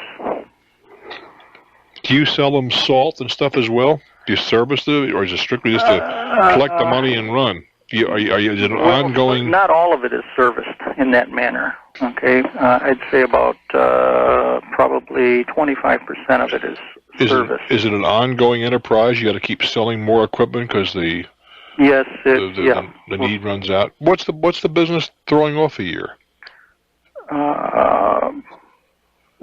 Okay, what do you mean exactly? Well, how much? I mean, this is a relatively small enterprise. Right. Mm-hmm. Okay, so how much is the guy making for himself a year? Well, actually, it operated at a loss this past year. Well, you mean for IRS? Right. But how much is he taking for a salary? Well, there's a number of people involved, and those are the things that I don't know yet. A number of people? Right. Mm-hmm. How can it support a number of people? There's not. How much does it gross a year? Well, the total business gross is about $400,000. Where's the other $325,000? The rental income is around $75,000 in that neighborhood. Is that all they're selling? Is the rental? No, there's also sales of units, outright sales. All right. So again, I'm back to the same thing. How much is the? Well, we don't know the answer to that. We don't know the answer to that. Well, there's no way in the world I can even talk to you until you give me some idea what the thing is. See, a business can gross $1 million and be a turkey. Right. Another business can gross a couple $100,000 and be a very, very viable proposition. It's how much you net, not what you gross. Okay. Now, gross is a place to begin, but net is what we're interested in. Right. Okay. So let's find out what it's doing and give me a call back. Okay. I wish you well. There isn't a formula for determining what rental is, like 2 times annual? Or? No, sir, there is not. No? Tell you why. There are, and I can't give you all of the reasons, but let me give you one reason, which is pretty easy to grasp, and I'm confident you'll understand. Okay. If you had a business that throws off or nets, pick a number, $25,000 a year, and let's, for the sake of this illustration, we'll say that there's $50,000 required in capital investment to give a $25,000 net. All right? That's one condition. If you add a zero, now we got a business that throws off $250,000 a year, and it requires $500,000. The second business is going to be worth a great deal more proportionately. Why? Because the executive that comes in and puts let's, for sake of discussion, say a 50-hour weekend, whether he's there 50 hours in the one business or 50 hours in the second business, the 50 hours pass by. But in the second case, he can make $250,000 a year. So the cost of the money, the $500,000 versus the $50,000, is just another business expense. But the business is worth a whole lot more because it throws off $250,000. Proportionally, it's not worth 10 times more. Probably worth near 25 or 30 times more. I see. Do you see why? Oh yeah. Because you can only spend so many hours. And if you're only buying a job, right, you don't. it's proportionally worth a lot less. So those are the things we got to get to before you can even come close to come up with a number. I see. I wish you well. Thank you very much. I'm Bruce Williams. Stick around for more. More Talknet. Let's go to Central Florida. Hello, Tampa. Hi, Bruce. How are you, babe? Oh, fine. Listen, I'm a 65-year-old widow of 3 years, and I'd like to have some advice about some property, just 14 acres of land that was left to me. It was by my mother, who passed away this past October. She was 90 years old. Now, where is this property located? It's in South Georgia. All right. Southwest Georgia. And anyway, it was 130 acres in all. But by the time it was divided between all of the children, it came down to being 14 acres apiece. Why did they break it up like that instead of selling it off as one major parcel? Well, they haven't broken it up. It's just the idea that I figured this out for myself, that's how much it would be. Yeah, but that's not customarily the way it's done. Really? No, ma'am. Well, now the reason I was saying that is I want to sell my part. And my sister, who is the executrix, wrote a letter yesterday to me saying that it was appraised by the county appraiser there for $65,000. Yeah, but the whole property, mean? Yeah. But see, that's not a meaningful number either. Oh, how is that now? Well, because appraising first of all, it was not appraised; it was assessed. There's a big difference between the two terms. Assessment is not necessarily a reflection of value.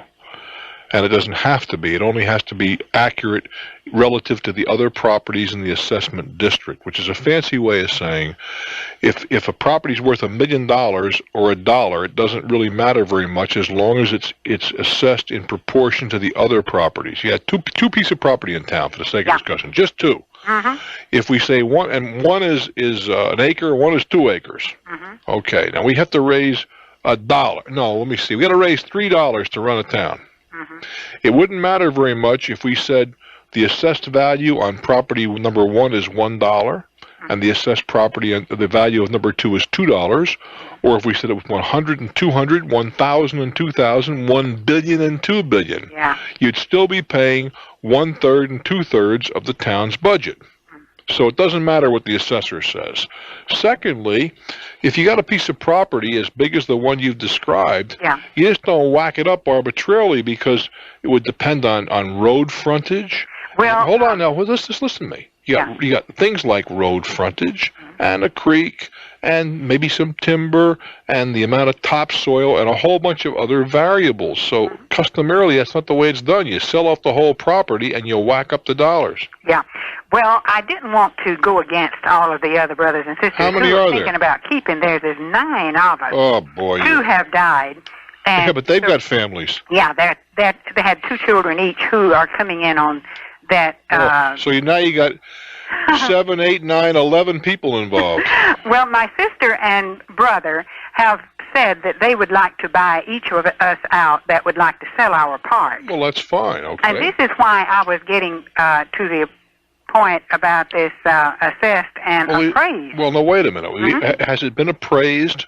Well, she told me in the letter that it had been appraised by this county. But that's an assessed value. That's what I thought, and I thought it should be more than $65,000. Well, it may be more, maybe less.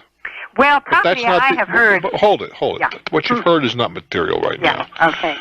The only way to find out what the property is approximately worth. Yeah. Right? And notice I use the word approximately. Is to hire an appraiser who is familiar with the property in that part of the world. To give you an appraisal, and that should be the responsibility of the executrix. Well, she lets it say, or at least she said in this letter there, as if we wanted to get our appraiser, then that would be okay. Well, that's fine, and she's correct. She's getting good legal advice. Well, if I do, what do you think it would run me in money to have a piece of property? I have no idea, and I don't know what the people are going to charge in your part of the country. I would guess. Now I say I don't have any idea. I do have an idea. Right. Somewhere between $250 and $500. Yeah. Well, I figured maybe $200 or $300. Hopeful. Now that's just a straight one paragraph, in my opinion, based upon other properties that's sold in this area. Property's worth so much an acre. That's all it's going to say. Well, as I was saying, that one brother and sister would like to have buy the others out. Fine, that's the way it should be. Uh-huh. I wonder how long a thing like this would take. That depends. They might write, if you could agree on a number, they might write you a check tomorrow. Depends upon do they have the money? Yeah. In that case, you could cut a deal pretty quickly. I told her on her tape recorder, she wasn't at home, so I put a message there, that I had thought about having an appraiser. This was my idea. That's correct. All of the others had decided to build homes out there. Well, that's okay, too. It's a beautiful area, but who's going to get the prime place to put the house? You see, that's part of the problem, as I tell you before. You just don't whack it up arbitrarily. Yeah. It would be far better to have one or two people buy the other people out. Yeah. And if they want to sell them back property on an acre basis, that's another matter. This is just another reason why, if you love your children, you don't leave undivided property to a ton of kids. What you do is you spell it out. My executrix is hereby ordered to dispose of the property within 2 years. If they want to bid on the property as an independent bidder, they can do so. But this is the worst possible way to do things. The absolute worst. Grand Rapids, Michigan, thank you very much for patience. What's up? Bruce, I have a problem with my bank. This September, I received a letter from the bank stating that they were raising my mortgage account and my mortgage payment $300. Yeah, why? The reason was that for the last 2 years, they failed to collect enough money for the escrow to pay for the taxes. Well, that's okay. They're entitled. Okay. But not $300 a month. How much is your mortgage? We started from $656 to went up to $956. That's too much. I think they have to be a little more gentle with you. Well, the thing was, I know that the money has to be paid. They say that for the last 2 years they've been paying the taxes, and I have built up a $2,200 debt. Yeah. Well, my question to them, I said, if it took you 2 years to find this problem, why don't you give me 2 years to pay it back? Indeed. And they said no. I said, you have to pay it in 1 year. I don't agree with that. I think if they screwed up, it would be, if you had a $2,000 a month mortgage, to raise it $300 would not be unusual. But to raise a 6 to a 9 or raise it by 50%, I think is ridiculous. No, they state that it was my responsibility. That's not true. Now, what can I do? Well, I'm not sure you can do a whole bunch. I'd go down and talk to somebody. You're talking to some clerk who's told what to do. I'd go see an officer of that bank. Well, I talked to 3 officers, and they all said the same thing. Now, one of them said, well, we can give you a loan, at current interest rate. I'd say nothing doing. Nothing doing? Nothing doing. I would make a complaint. Is this a federal bank or a state bank? It's a federal bank. Then I would make a complaint to the Federal Reserve Board. Say, look, this is they made an error, and I'm perfectly I understand the money's going to be paid back, but I don't think I should be required to have my mortgage increased by 50% because of an error they made. Their contention is it's my mistake. Obviously, it is theirs. Okay, now, should I hire an attorney? No. No? I don't think it's necessary. It's not, the money's going to be paid anyway. That's right. And even if you borrowed the money, the interest on the loan would cost you a whole lot less than an attorney just to explore it. Yeah, that's true. But I go down and talk to them and tell them you're going to make a complaint to the Fed. You say you can tell them you may not get anywhere, but you're certainly going to make a very vociferous complaint to the Fed that you're perfectly agreeable to paying them, but you want to do it over 2 years, interest-free, not a year. And I think you're going to find if you talk to them that way, they're going to say, "What the hell? Let's go do it. Let's go do it that way." Oh, okay. I wish you well. Thank you. I'd be interested in hearing from a banker. Maybe there's a different point of view in this, but I think that when the bank makes an error of this kind, I think you have to bend over backwards to have 50% increase in the escrow because you made a mistake. If you're a banker and you'd like to comment, and if you know what the Fed's position on a matter of this kind would be, I'd be really interested in hearing from you. 212-245-6040, so you can expand my knowledge base, and Lord knows it needs expansion. 212-245-6040. If you're a banker, give me a shout. I'm Bruce Williams for Talknet. Well, by golly, it's Boston, Mass. Hello there. Hi, Bruce. Hi, coming up your way in a couple of weeks. Oh. February the 4th we'll be in Boston, so I do hope you'll come down and say hello. Well, I might be on a cruise. On a cruise? Yes. You gotta be kidding. Where are you going? To the Caribbean. Oh, nice. Which ship? It's, do you know the name of it?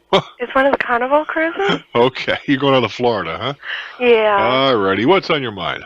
Well, I have a problem. I had 2 break-ins within 3 months, and I had a problem with my landlord, and I had asked him to replace the locks properly.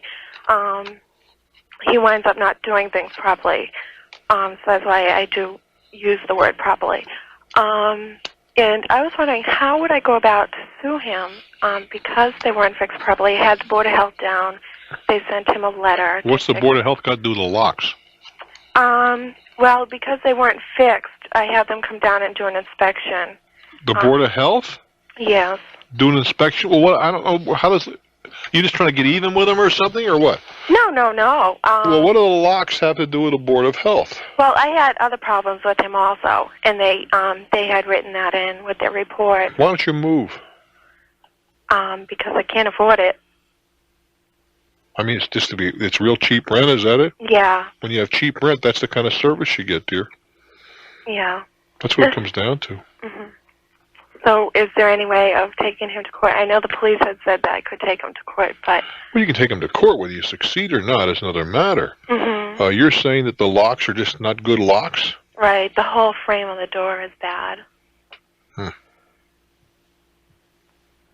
Well, what did you lose a lot of things? Yes. Yes, I lost a lot of my jewelry. It was Christmas Day, and I lost all my jewelry. And a camera. You see, if you could prove that they're negligent, I guess there'd be some responsibility on their part. On the other side, there's responsibility on your part. Right. To change the locks or do what you got to do. Right. I did change my locks. Yeah. Because I had a problem with him coming in with the key. And? I changed my lock, but it's the frame. Of the door where the lock would go into the wall. What's wrong with the frame? It's not correct. The cut in the woodwork wasn't correct. Well, that could be corrected pretty easily by you, couldn't it? I mean, you may have to put a special lock with a longer bolt to it or whatever. Mm-hmm. It's hard because I have a hollow door, so I couldn't put a deadbolt or anything in, which sort of leaves me with very little. I don't know. I mean, this is something you better run past an attorney. I don't know how much the landlord's responsible to do, how much you're responsible to. They just break the door down, is that it? No, because it didn't lock properly into the wall, into the frame. You could easily open the door with a credit card. Well, I think then you're somewhat culpable here because that could have been corrected. Maybe you'd have taken some money, but you could have taken care of that and argued about who paid for it later. I think that you're going to find that there's some responsibility on your part as well as the landlord's. Right. I think it's time, instead of going on a cruise, to move on. Right. I mean that sincerely. Or make the appropriate repairs in the frame. I mean, you're living there. Do what you got to do to get it fixed. I mean, it can't cost that much to fix a door frame. Right. I mean, yeah, I can understand that. The thing is, I've done so much work on this apartment. It might be little things, but it was. Well, sure, but expensive. The reason again, we're back to the same thing. I don't mean to be unkind, but if you have obviously you have an apartment's a bargain rate. Well, when you have a bargain rate apartment, the landlord is going to be looking not to spend any money. Right. And that's part of the extra rent is to do some of those things yourself. This is the nature of the beast. Right. I wish you well, honey. Have a good cruise. Thank you. Bye-bye. Rochester, hello there. Welcome to man's country. Well, thank you, sir. I will be in Rochester in a couple of weeks. Great. We'll be down to see you. All righty. Bruce, I have a question. Just it made it seem kind of funny. My wife called to make reservations for brunch at one of our local restaurants. All right. And they told her after over 6 people, the tipping would be 20%. Did you ever hear of that? Yes, sir. 20 is a little high. It's usually 15, but they found most restaurants, when you have a large group, for 6, Bruce, would be 15, and 8 would be 20%. Isn't that interesting? Why would you have a bigger percentage for a larger group? That's why I thought I'd give you a call. That doesn't matter. I have not seen it for 20. I have seen it for 15 because they found with larger groups, oftentimes people tend to stiff. We're spending so much money, they stiff the waiter or waitress. Yeah, yeah. And that's not right. Would you say anything to them? Oh, you get two things to say. Either you can reduce it to 15% if that's what you feel is reasonable, or we'll go somewhere else. All right. Those are your choices. Okay, I thought I'd just give you a call and see what the... I really don't understand why it's 15 for 6 and 20 for 8. That doesn't make a whole lot of sense. No. And the other question, how's your dog? Mickey Mouse, he's doing very well. Mickey the Mutt is, matter of fact... I haven't heard you mention him lately. Oh, yeah. Well, he comes in here. He's not here tonight. But Mickey is doing... matter of fact, I gave Mickey a face cut today. You got to cut their whiskers off, and he loves that. I mean, he thinks I'm the most popular guy since Atla the Hun when I do that. But he was getting pretty fuzzy around the face, and so we gave him a little whisker trim today. Yeah, I have a dog the same as the president's, a Cavalier King Charles Spaniel. Oh, my goodness. I can't pronounce that. It's a real super dog, the same color, only she's a female and Rex is a male. Well, maybe you can work something out. Yeah, okay, Bruce. Nice to talk. I wish you well. I'll be in Rochester, if I'm not mistaken, on February the 17th during the day. I do hope you'll come down and say hello. I'm Bruce Williams. This is Talknet. Desert Hot Springs, California. It's your turn. You're my guest on Talknet. Thank you, Bruce. Hi. Could I give you some brief background here? Shoot. I'm a middle-aged guy, and I am burnt out on my job. Okay. And I really would like to do something else, and I don't want to work for somebody. That's not a capital crime. What do you do now in 5 seconds? I'm an auto mechanic. What would you like to do another 5? I'd like to be an entrepreneur. Well, but that's a broad brush. What would you like to do? I'd like to sell, I believe. Tangible, intangible? Land. Okay, it's tangible. Sure. Okay, go ahead. Well, anyway, I bought some seminar tapes, and I listened to those, and one thing that really stuck with me out of these tapes, the rest didn't mean a whole lot, but one thing it did was that he said, find somebody that's done it and do what they do. So I put an ad in the paper, and I... Don't reinvent the wheel. Pardon me? Don't reinvent the wheel. But I'm rather naive in the field. And I feel that if I did find somebody that that has done this and did what they do, that I could learn from them. Well, it doesn't. They're not saying that you have to have a marriage with them. What they're saying is find somebody who's done something and study what they have done. Doesn't mean you have to. You could study somebody. You're in California. You could study someone very easily in Pennsylvania. True. True. It doesn't mean you got to meet the person or know the person. Well, I have, and the question is, if I can get this out, is I have met somebody, and he has a good deal for me, I think, for both of us. Well, that's a different matter, but that's not what that tape said. What the tape is saying is emulate someone who's been a success. Right. It didn't say form a partnership with someone who's been a success. Okay. So I hadn't really thought about it that precisely, I guess. All right, so we only got about a minute. Where are we going? You found somebody you want to do a deal with. Yeah. Now, not only for this, but in other future, business transactions, how could I check out his credibility, being just an ordinary citizen? Well, how old is this citizen? He's 62. Oh, he's got a history then. I'm sure he does. How can I get to that? Ask him. Ask him? Damn right. You say, listen, I may have been born at night, but it wasn't last night. Now, I'm willing to tell you whatever you want to know about me. I want to know about you. I want to know where you were born, where you worked. I want to see the different businesses you've been with, and I'm going to check these things out because I want to know as much about you as you know about you, and I'm prepared to let you know as much about me as I know about me. And if the guy balks, says, listen, I'm as good as my word, say terrific, goodbye. Okay. Okay, but there's no other way to check out his credit, perhaps, without him knowing. Well, sure, there are a lot of ways to do it, but why? Why not meet it straight on? That does make more sense. I mean, heck, I'm going to sit there and say, look, of course you want to know about me. You're going to put your money in whatever in a project that you have every right to understand. If you don't ask, I'm going to think, what a chump this is. Yeah. Okay. Thanks, Bruce. Good luck. Nothing wrong with starting a new career. If there is, I guess I'm going to have to plead guilty and stand indicted because, my goodness gracious, I have had a number of careers, and hopefully, the good Lord willing, I'm going to have some more careers before this whole experience is brought to whatever conclusion. It was a book on, famous quotes and quotations and where sayings come from. I can't remember the name of it. I don't have it written down here. If it's 3 or 4 weeks, it probably wouldn't have reached me yet. Oh, really? Sheila said, yes, it did. Oh, it did? It didn't get to me yet, but it got to them. Oh, See, it has to go through a number of hands. Okay. But I thank you very much. I'm sure it will ultimately reach me. Okay. That was very kind of you. Okay, well, thanks a lot, Bruce. What prompted you to send the book? Because I wrote a letter, and I kind of explained in the letter that you had made some kind of quote, and you said, I wonder if there's a book out there that explains where quotes and sayings originated. And I said, yeah. I said out loud, I said, yes, Bruce, baby, and I'm going to find it for you. And I went down about a week later to the bookstore, and I got it for you. Well, you're a sweetheart. I'm sure it will ultimately wind up in my paws, and I appreciate it. Okay. Thank you so very much. Thank you. Bye-bye. Hang in there, babe. Oh, my goodness gracious. What do you say we take a little time out here to rest and regroup? I'm Bruce Williams, and I'm so pleased you're proud of this thing. Listen, you guys make the whole thing fly. This is Talknet. Martinsville, Virginia, it's your turn. Welcome to Talknet. Hello, Bruce. Hi.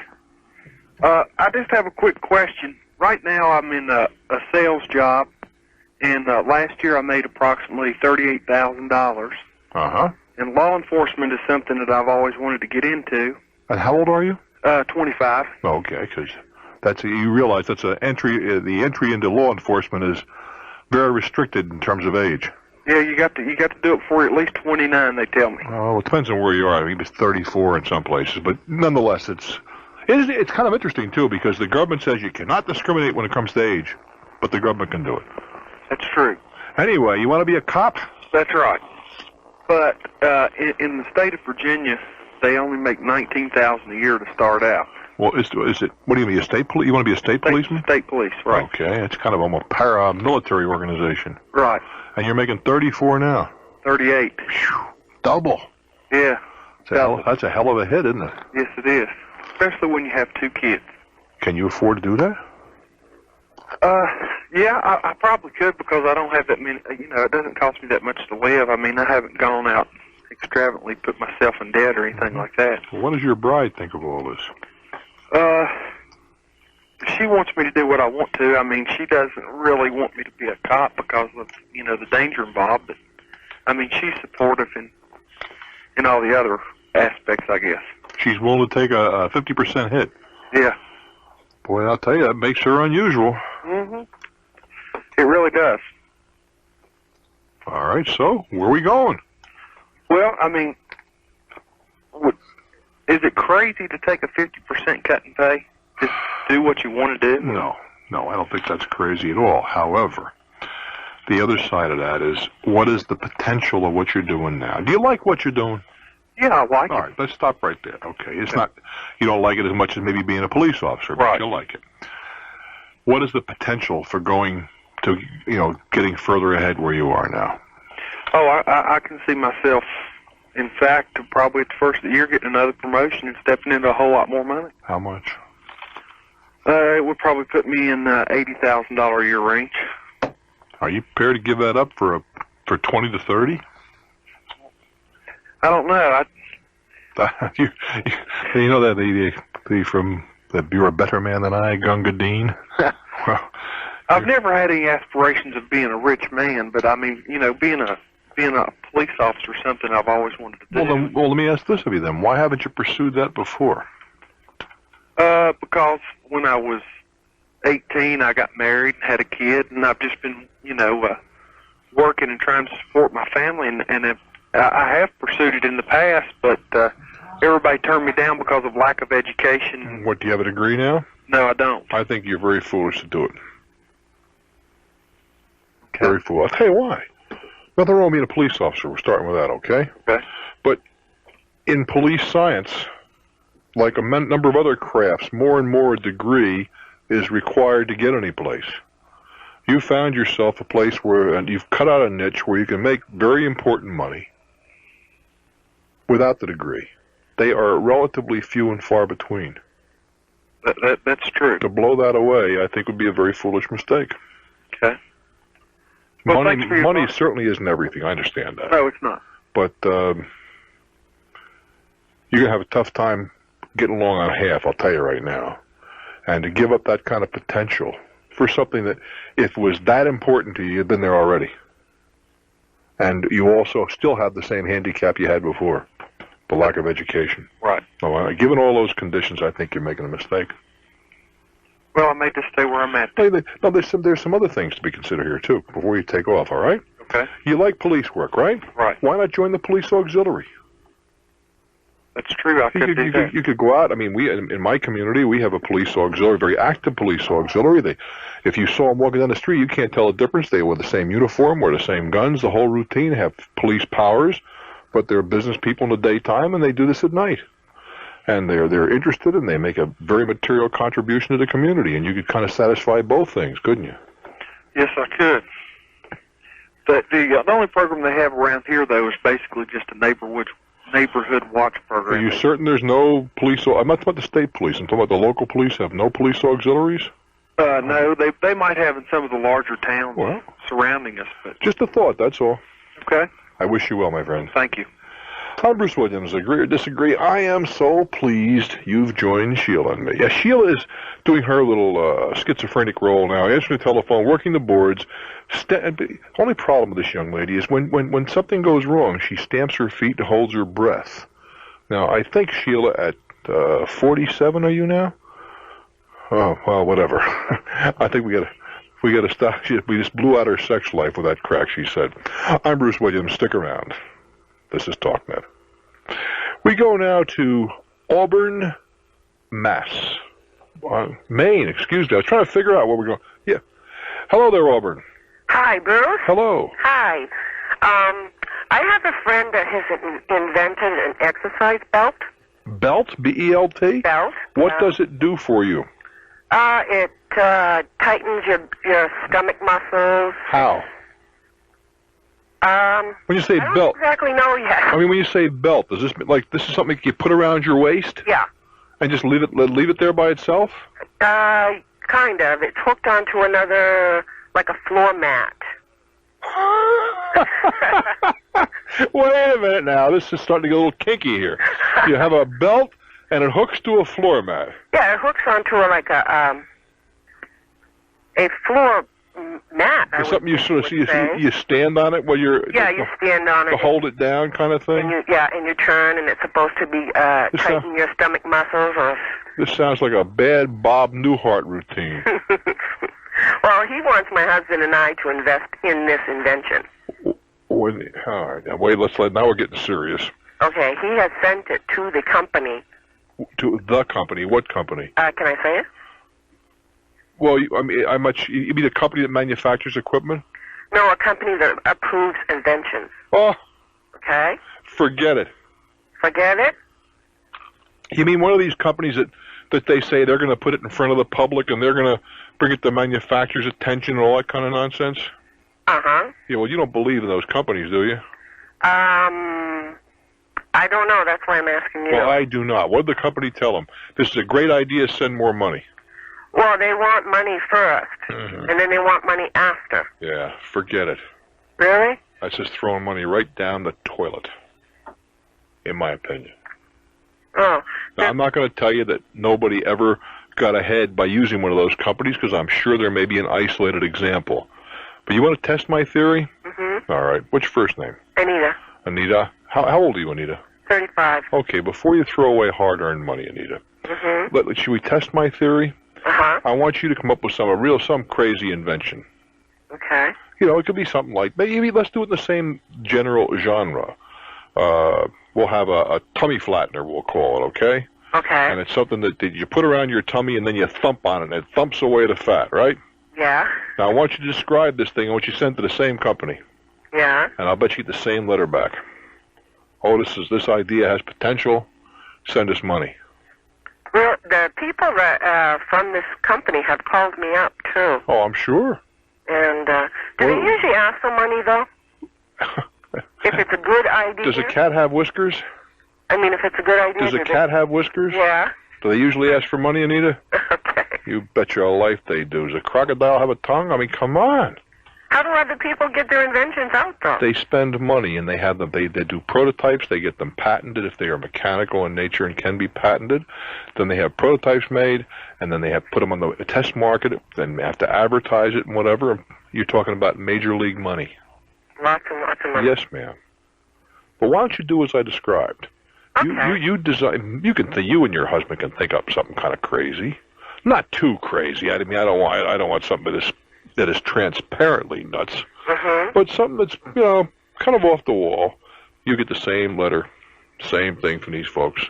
Hey, we can help you. There's a certain amount of money we have to. What do they want? About $600 up front? Yeah, $650 for the patenting and search and all that. No, not for the patent. Well, that's Just for no, it did not say that. Oh, that's what he told me on the phone. Well, he's wrong. He's not going to get you any patent for $600. I will guarantee you. For like the title search? A preliminary search is what he told you. Okay. Well, there's a big difference. Oh, okay. There's a big difference. Well, he got me to believe him. That's why I'm asking. And he got his name from your friend, right? He got your name from your friend. Well, yeah, because my friend wants me to invest in it. So your friend gave this hustler your name. Yeah. All right. And then he says after we do that, there's going to be about $3,500 or $4,000. 7,000. Well, he can invest up to from 19 up to 7. That means that we'll get as much as you got. Yeah, the more he invests, the more he gets back. That's what they said. Well, isn't that nice? Save your money. It sounded kind of okay. Save your money, baby. Really? Yeah. No, wait a minute. No, I take it all back. Send him a check. Well, I already gave him $300. You already gave him $300. Well, I gave my friend the $300 because he couldn't come up with it for the first part of it. What happened to the $600? They reduced the price? No, he's gonna. They called out and said that he could send $300 and then wait for the other $350. Isn't that nice? I mean, it sounds like a true act of charity. Oh, okay. Save your money, baby. Okay. I'm glad I called you. I'm glad you did too. But do it just for the fun of it. Invest another 25 cents. Yeah. Make up this invention I just described to you and send it off to them. And watch, they'll come right after you again because it'll be somebody else. Or if you like, send it in your sister's name or something so they can't connect it with you. Watch what happens. Okay, I'll try that. I wish you well, dear. Thanks a lot. Hey, I don't know. These guys, they're out there. They run very good ads, a lot of it on radio. And then what happens? Now, I'm sure that they've helped somebody someplace, but I must believe they've helped themselves. I'm Bruce Williams. This is Talknet. We go now to Sacramento, California. Hello there. Hey, how you doing, Bruce? I'm doing very well, thank you. You know, I got to title you as the Knowledge King. Well, you're very, very generous. What can I do for you?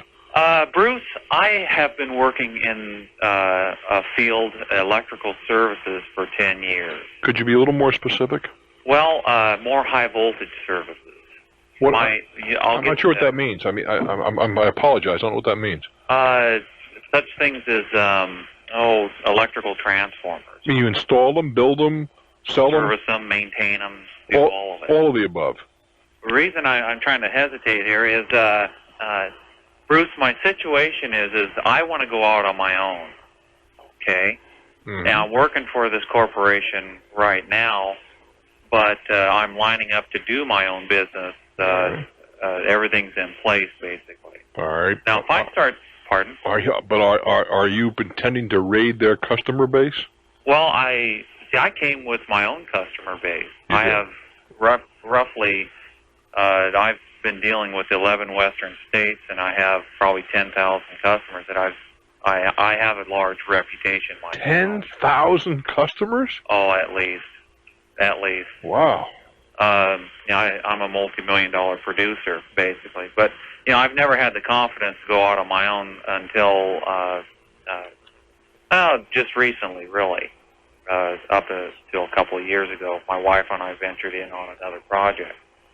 My problem is if I start taking work, I've tried going financing. I want to make a clean break, not cross paths here. Well, but I don't see how you can avoid it. This is not like selling hot dogs. I mean, it's a relatively narrow business. You're going to be competing with these guys from day one.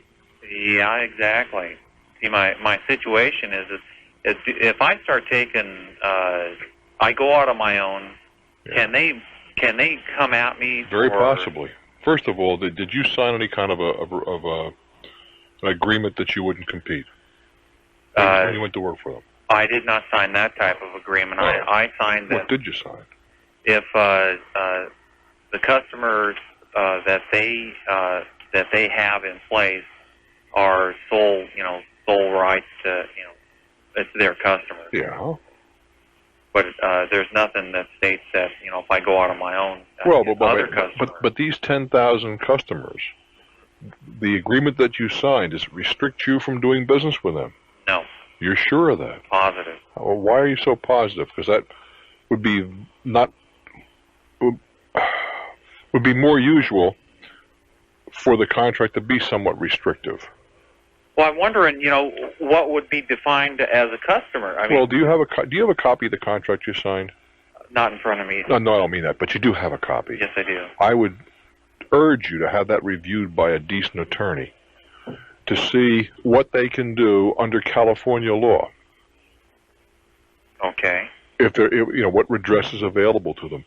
Yeah, I agree there. Right. And you see, I don't know the answer to how long a time you could be restricted, if at all.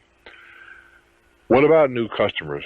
Is that a new customer that you just sold in this time, but you've been calling them on my time? Are you salary or commission where you are now, or combination? Combination, Bruce. Combination would hurt you. Their position can be, we paid this guy a salary whether he produced or not, and therefore we have the equity in these customers. Sticky situation. Very so much so, but and yours is even stickier. How about that? In that, you said I cover 11 states. Yeah. They could again demonstrate that a rather major league restriction would not be unrealistic. If you were in a pizza business and they didn't want you to go 10 blocks away, that could be kind of unrealistic. But from what you're doing, apparently you do cover a rather wide range in order to make a living. Right, correct. Before I went out, that'd be the same as if I went to another company. I mean, they can't restrict my chosen field of profession. They most certainly can. Really? Oh, absolutely. Boy, is this tough. Well, I don't want to rain on your parade, and I certainly don't want to discourage you. No, that's but before I stuck my neck out and got it lopped off, I think I know doggone well I would invest a couple of dollars in getting an opinion on just how vulnerable I am. Now, that wouldn't necessarily stop me from doing it. Right. But I might do it a little differently if I was vulnerable. Work a little smarter, absolutely. Well, I might have a corporation or two between me and the rest of the world. I mean, a lot of things you might do. Yeah. That's why I think you ought to find out what your position truly is before you act precipitously. Well, geez, that sounds like I got some some searching to do here. Well, that I don't think there's any argument that that's something you must do. Yeah. But you want to know the answers to questions before they get asked. Right. And that's why I'm giving you the homework. Hey, I sure appreciate it, and I'm glad that there are people around like you that people can dwell on. For you can see it's kind of a we all got problems. Indeed. Yeah. Me and thee together. I do wish you well, my friend. Are you coming to California at all? Oh, golly, I don't know what the hit list has on it, to tell you the truth. I'm at the point now where I try to look about a week in advance. I am sure I'll turn up again. I do wish you well. Thank you, my friend. Good luck. I'm Bruce Williams, and yep, this is Talknet. Who was it, Horace Greeley, was it, said, go west, young man? Let's go to Portland, Oregon. Hi, Bruce. Hi. I have an interesting problem about, I had this motorcycle that wasn't running, and a friend of mine at work offered to fix it. Okay. And he came by, he picked it up on a trailer, and since he didn't have, I didn't have it registered, he didn't want to get pulled over and the police to think it was stolen. So, only thing I had as proof of ownership was the pink slip. How did you acquire this thing? Oh, I bought it used from someone. And I didn't have the time to register it. Yeah, but it's not required that you register it, is it? Well, you don't have to register it until you want to put it on the road. There's no law that says you have to have it registered. Okay, but the thing is, I didn't have it. Okay, he didn't want to take it without. You didn't transfer the title to your name either, did you? No, I didn't. Well, that is improper. Go ahead. Okay. Anyways, So he had the pink slip for it because he didn't want to take it without it. Hold on now. Let's describe what a pink slip is because that's different in each state. There are no pink slips in many states. Okay. It just shows that the bike belonged to me. Anyone that has the pink slip can claim ownership for it. All right, go ahead. Anyways, he was supposed to fix it for $150. He's since fixed it, and is only now. Anyways, he fixed it, but now he registered it in his own name and is not willing to give it back. Period? Yeah. He just stole it from you, otherwise. Yes, but I have no proof as to it being mine since he had the pink slip and registered it in his own name. How old is this guy? He is about 45. He's just an out-and-out thief. Yeah. I don't know if I have any... No, you're not leaving anything out of this story. He didn't come to you and say, give me the money, and you say, I don't have it. Nothing like that. What happened well, was... I got a feeling. Go ahead. What happened was... what happened was he thought I was giving him a piece of junk to fix, and turns out it was running much better than he thought, so he decided to keep it. Well, wait a minute, though. All I want to know is, was there any way that he could misinterpret your situation? Now, here's what you told me. I gave it to this guy. He was going to fix it for $150. Now, that's a one-paragraph, short paragraph synopsis. Right. Is there any way that now you're throwing in, well, he thought it was a piece of junk, but it wasn't, and so on and so forth? No, I'm not leaving anything out. He should not have registered it. I understand that, but is there any way that he could have misinterpreted your arrangement? Well, he either misinterpreted it or he stole it. Well, I understand that, but I want to know from you. I don't think so. We worked together, and he's already told someone that he was willing to fix it, but has since changed his mind. Then I'm asking the question again. Then there's no way that. But let's assume that we drag him into court. Okay. All right. Now you tell your story, and I'm the judge. Okay. I want you to put yourself in his shoes right now. I want you to tell me the story from his side of his perspective, as best you're able, and as best he could color it up. Talk to me. Well, what he could assume was that I just gave it to him to do whatever he wanted with it, and then keep it. All right, I'm the judge. I'm asking him the question. You're going to answer. Well, why do you suppose this guy would just give you this motorcycle free? That's what's got me stumped. No, you're answering for him now. Okay. Why do you suppose this fellow would give you this motorcycle for free? Because I wanted to get rid of it because it was in my way and it wasn't running. How much was the bike worth before you... How much did you pay for it? Let's go that route. Well, I bought it for $600. I've seen it being sold for about $300. So it's worth about $300, right? Why did you give $6 for something that was worth $3? Well, I let it run down. It was in better condition when I got it. You drove it for a while? Oh, you didn't drive it, or did you drive it? I did, but not for very long. It wasn't registered, so I didn't... Boy, that's a great thing to tell the judge. Oh, I drove it for a while, but it was unregistered. Well, I understand I should have done that, but that still doesn't explain what he did to me. No, it doesn't. I'm just thinking what you're going to say if you go to court. Because that's the only place I can see where you get any redress is take this guy to small claims court. Do I have any chance, being I don't have any proof of ownership? Well, you were going to flip it. You never registered it all in your name. No. You just had. How about the guy that you bought it from? Can you get a letter from him saying that he sold it to you for $600? I don't think so, but this guy is willing to admit that I gave him the bike, that it was mine before he registered it. But I just don't know if he's... I don't know. I don't know either. But the thing, the reasonable thing to do would be go to small claims court. Okay. Have him served in small claims court for converting it to his name without paying you for it. I'm trying to think of the proper term, but that's close enough. Now, I don't know if the judge is going to believe you or believe him.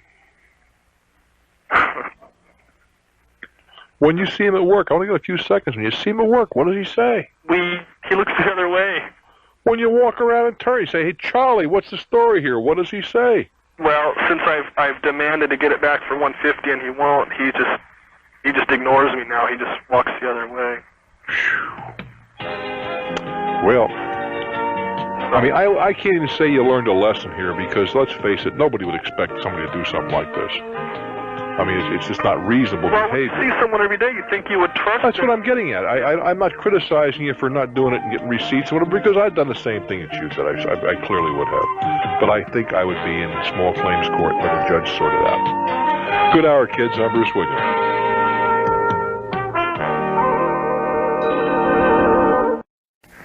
I own a business in Washington.